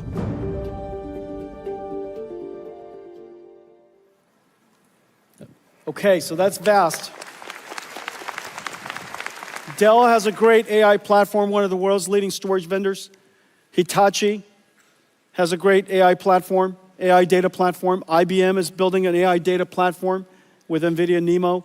NetApp is building an AI platform. As you could see, all of these are open to you. And if you're building an AI platform with a semantic query AI in front of it, NVIDIA NeMo is the world's best. Okay, so that gives you now compute for enterprise and storage for enterprise. The next part is a new layer of software called AI Ops.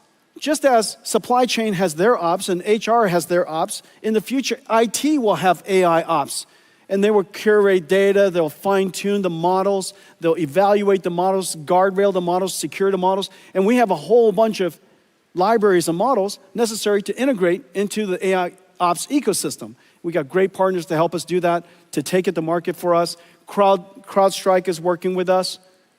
Data IQ is working with us. Data Robots is working with us. You can see these are all AI operations creating fine-tuning models and deploying models for agentic AI in enterprise. And you could see NVIDIA libraries and models integrated all over it. So Data Robots, here's Data Stacks. This is Elastic. I think I heard somewhere that they're downloaded 400 billion times. This is Nutanix. This is Red Hat. This is Trend Micro here in Taiwan. I think I saw Eva earlier. Okay, hi Eva. Okay, weights and biases. Okay, and so that's it. This is how we're going to bring to the world's enterprise IT the ability to add AI to everything that you do. You're not going to rip out everything from IT, the enterprise IT organizations, because companies have to run. But we can add AI into it. And now we have systems that are enterprise ready with ecosystem partners, incredible ecosystem partners. I think I saw Jeff earlier. There's Jeff Clark, the great Jeff Clark. He's been coming to Taiwan for as long as I have been coming to Taiwan, and has been a partner of yours for a long time. So there's Jeff Clark. And so our ecosystem partners, Dell and others, are going to take this platform, these platforms, to the world's enterprise IT. Okay, let's talk about robots. So agentic AIs, AI agents, a lot of different ways to say it, agents are essentially digital robots. Reason for that is because a robot perceives, understands, and plans. And that's essentially what agents do. But we would like to build also physical robots. And these physical robots, first, it starts with the ability to learn to be a robot.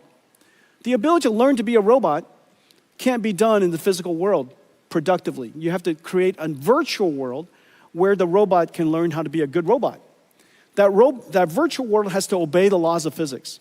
Most physics engines don't have the ability to, with fidelity, deal with rigid and soft body simulation. And so we partner with DeepMind,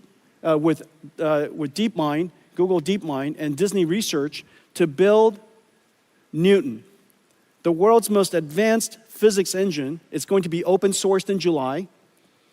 It's incredible what it can do. It's completely GPU accelerated. It's differentiable, so you could learn from experience. It is incredibly high fidelity. It's super real time. And so we could use that Newton engine, and it's integrated into Mujoko. It's integrated into NVIDIA's Isaac Sim. So irrespective of the simulation environment and framework you use. And so with that, we can bring these robots to life.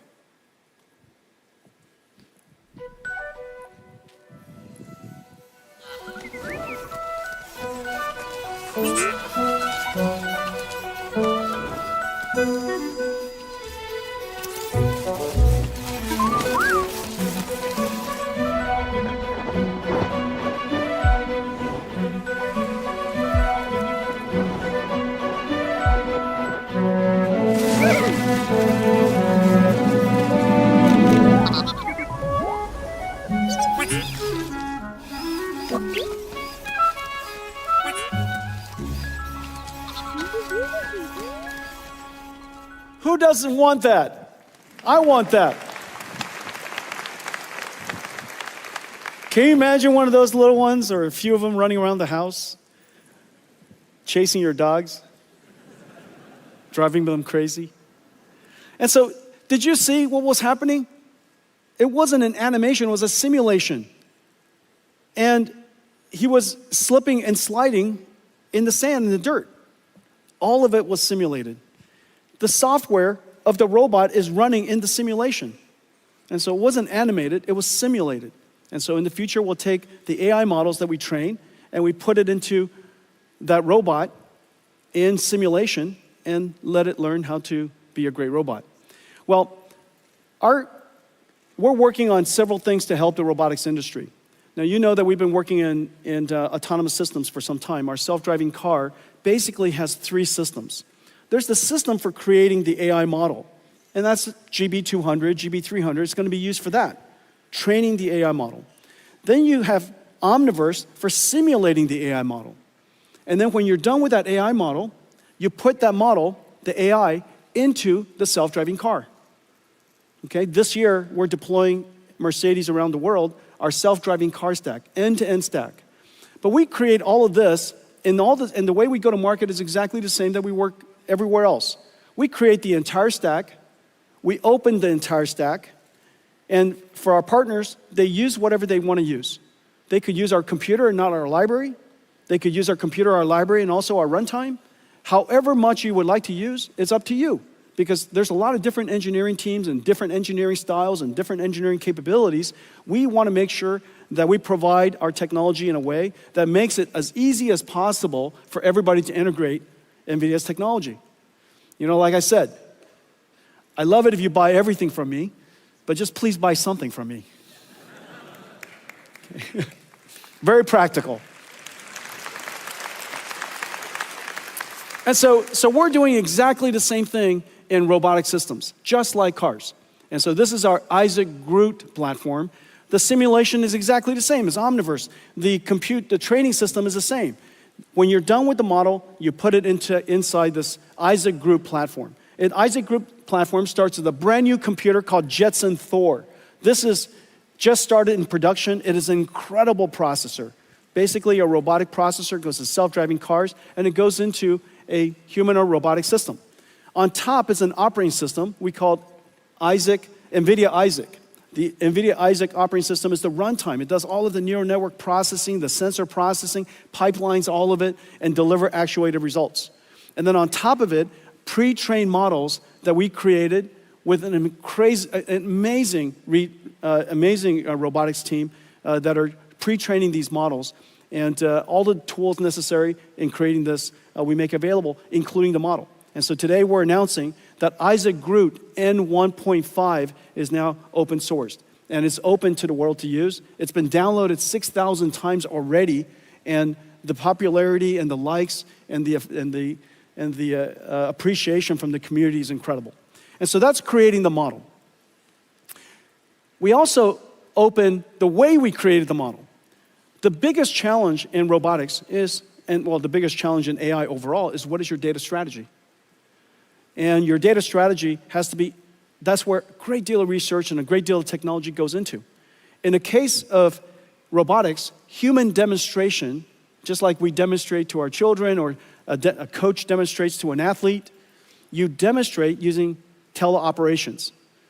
You demonstrate to the robot how to perform the task, and the robot can generalize from that demonstration, because AI can generalize and we have technology for generalization. You can generalize from that one demonstration other techniques, okay? And so what if you want to teach this robot a whole bunch of skills? How many different teleoperation people do you need? Well, it turns out to be a lot.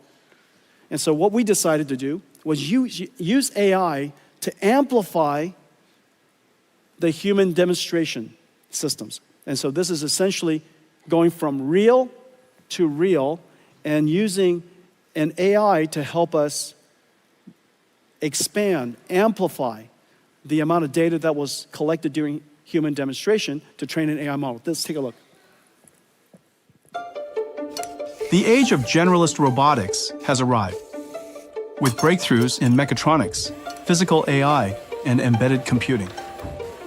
Just in time, as labor shortages limit worldwide industrial growth. A major challenge for robot makers is the lack of large-scale, real, and synthetic data to train models. Human demonstrations aren't scalable, limited by the number of hours in a day. Developers can use NVIDIA Cosmos physical AI World Foundation models to amplify data. Groot Dreams is a blueprint built on Cosmos for large-scale synthetic trajectory data generation, a reel-to-reel data workflow. First, developers fine-tune Cosmos with human demonstrations recorded by teleoperation of a single task in a single environment. Then, they prompt the model with an image and new instructions to generate dreams, or future world states. Cosmos is a generative model, so developers can prompt using new action words without having to capture new teleop data. Once a large number are generated, Cosmos reasons and evaluates the quality of each dream, selecting the best for training. But these dreams are still just pixels. Robots learn from actions. The Groot Dreams blueprint generates 3D action trajectories from the 2D dream videos. This is then used to train the robot model. Groot Dreams lets robots learn a huge variety of new actions with minimal manual captures. So a small team of human demonstrators can now do the work of thousands. Groot Dreams brings developers another step closer to solving the robot data challenge.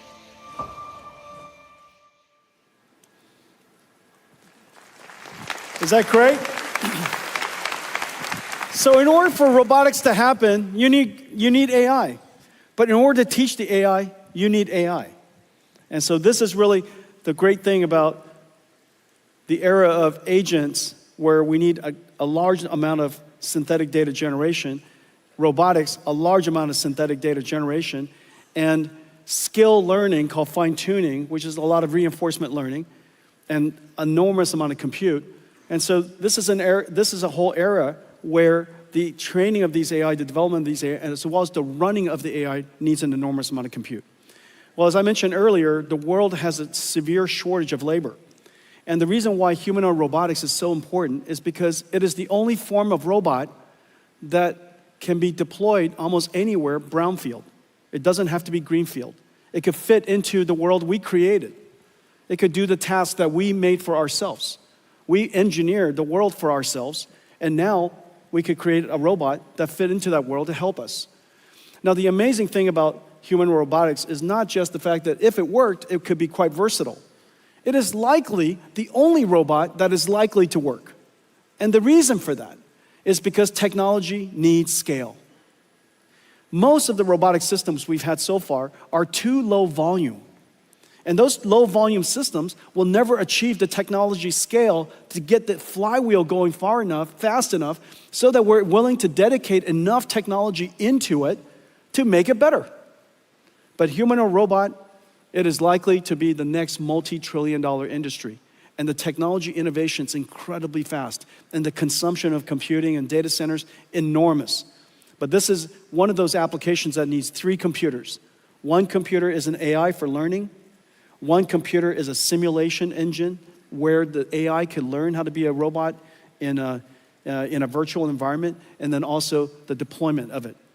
Everything that moves will be robotic.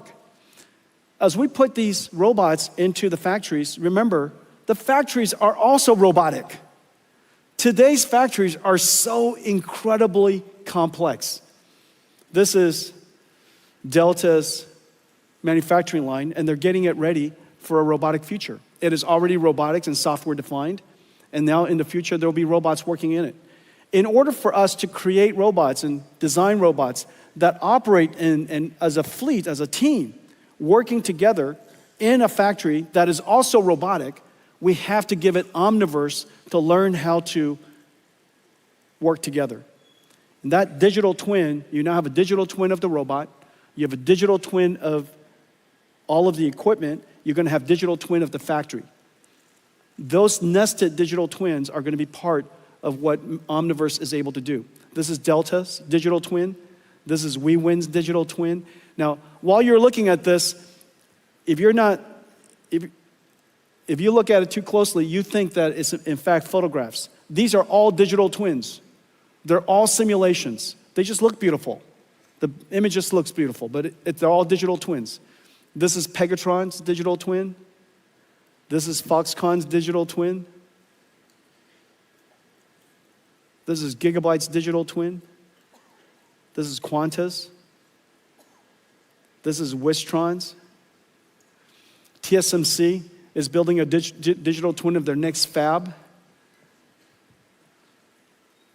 As we speak, there are $5 trillion of plants being planned around the world. Over the next 3 years, $5 trillion of new plants. Because the world is reshaping, because reindustrialization moving around the world, new plants are being built everywhere. This is an enormous opportunity for us to make sure that they build it well and cost effectively and on time. And so putting everything into a digital twin is really a great first step and preparing it for a robotic future.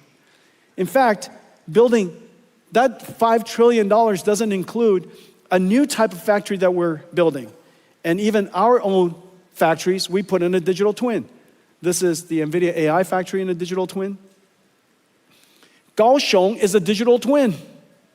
They made Kaohsiung a digital twin. There are already hundreds of thousands of buildings, millions of miles of roads. And so, yes, Kaohsiung is a digital twin. Let's take a look at all of this. Taiwan is pioneering software-defined manufacturing. TSMC, Foxconn, Wistron, Pegatron, Delta Electronics, Quanta, WeWin, and Gigabyte are developing digital twins on NVIDIA Omniverse for every step of the manufacturing process.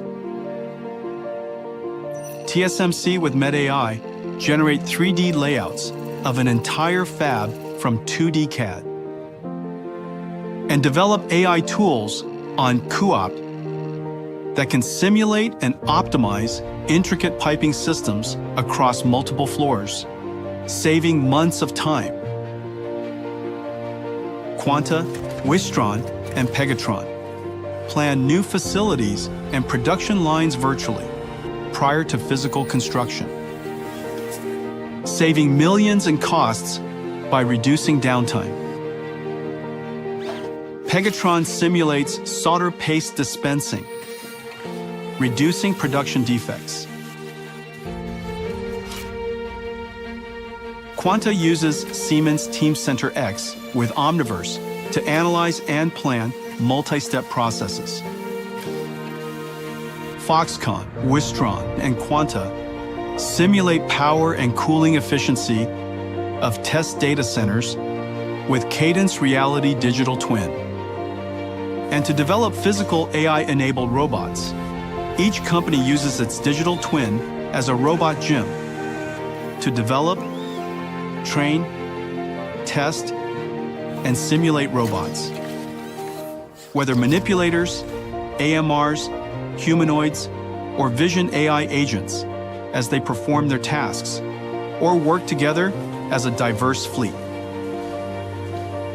And when connected to the physical twin with IoT, each digital twin becomes a real-time interactive dashboard.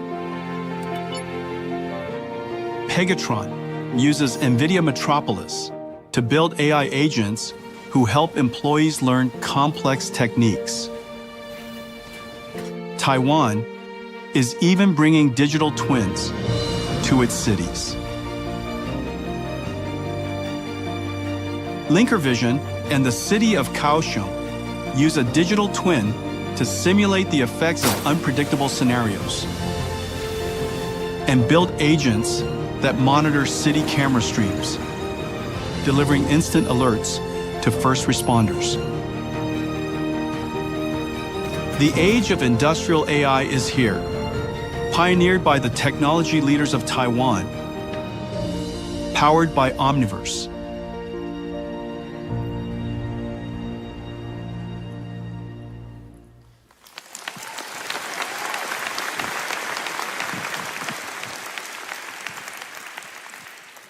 My entire keynote is your work. It's so excellent. Well, it stands to reason that Taiwan, at the center of the most advanced industry, the epicenter where AI and robotics is going to come from, it stands to reason that this is an extraordinary opportunity for Taiwan. This is also the largest electronics manufacturing region in the world. And so it stands to reason that AI and robotics will transform everything that we do. And so it's really quite extraordinary that for one of the first times in history, that the work you do has revolutionized every industry, and now it's going to come back to revolutionize yours. At the beginning, I said that GeForce brought AI to the world, and then AI came back and transformed GeForce. You brought AI to the world. AI will now come back and transform everything that you do. It's been a great pleasure working with all of you. Thank you.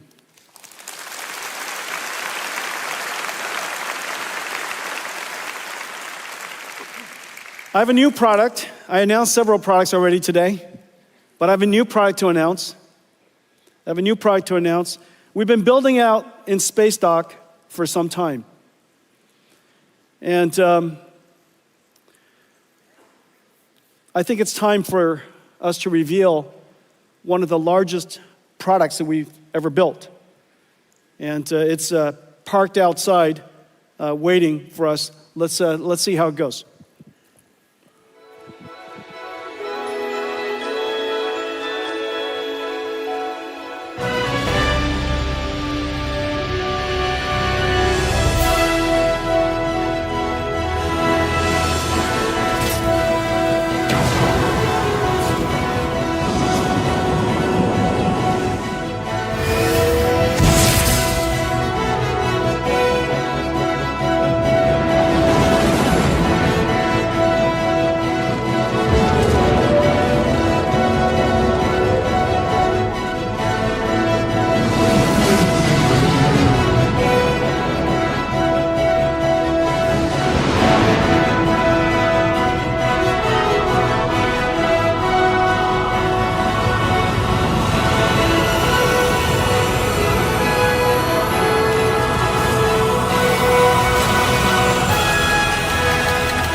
NVIDIA Constellation. NVIDIA Constellation. Well, as you know, we have been growing. And all of our partnerships with you have been growing. The number of engineers we have here in Taiwan have been growing. And so we are growing beyond the limits of our current office. And so I'm going to build them a brand new NVIDIA Taiwan office, and it's called NVIDIA Constellation.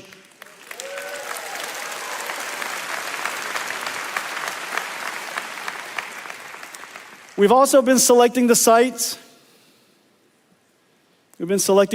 And all of the mayors and all the different cities have been very kind to us, and I think we got some nice deals. I'm not sure. It seems quite expensive. But prime real estate is prime real estate. And so today, I'm very pleased to announce that NVIDIA Constellation will be at Beitou Shiling.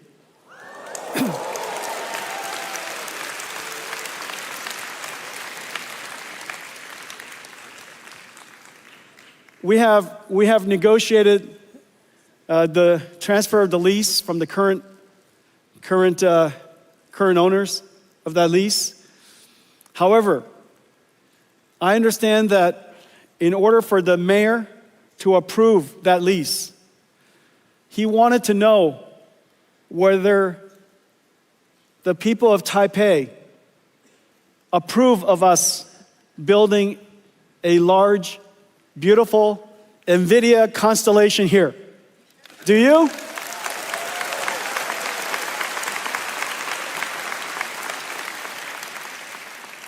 He also asked for you to call him.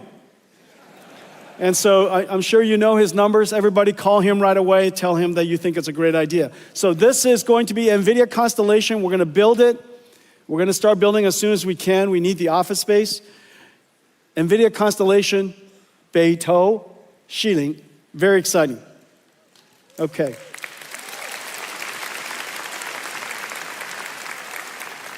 Well, I want to thank all of you. I want to thank all of you for your partnership over the years. We are at a once-in-a-lifetime opportunity. It is not an understatement to say that the opportunity ahead of us is extraordinary. For the very first time in all of our time together, not only are we creating the next generation of IT, we've done that several times. From PC to internet to cloud to mobile cloud, we've done that several times. But this time, not only are we creating the next generation of IT, we are in fact creating a whole new industry. This whole new industry is going to expose us to giant opportunities ahead. I look forward to partnering with all of you on building AI factories, agents for enterprises, robots, all of you amazing partners building the ecosystem with us around one architecture. And so I want to thank all of you for coming today. Have a great Computex, everybody. 大家谢谢. Thank you. Thank you for coming. Thank you.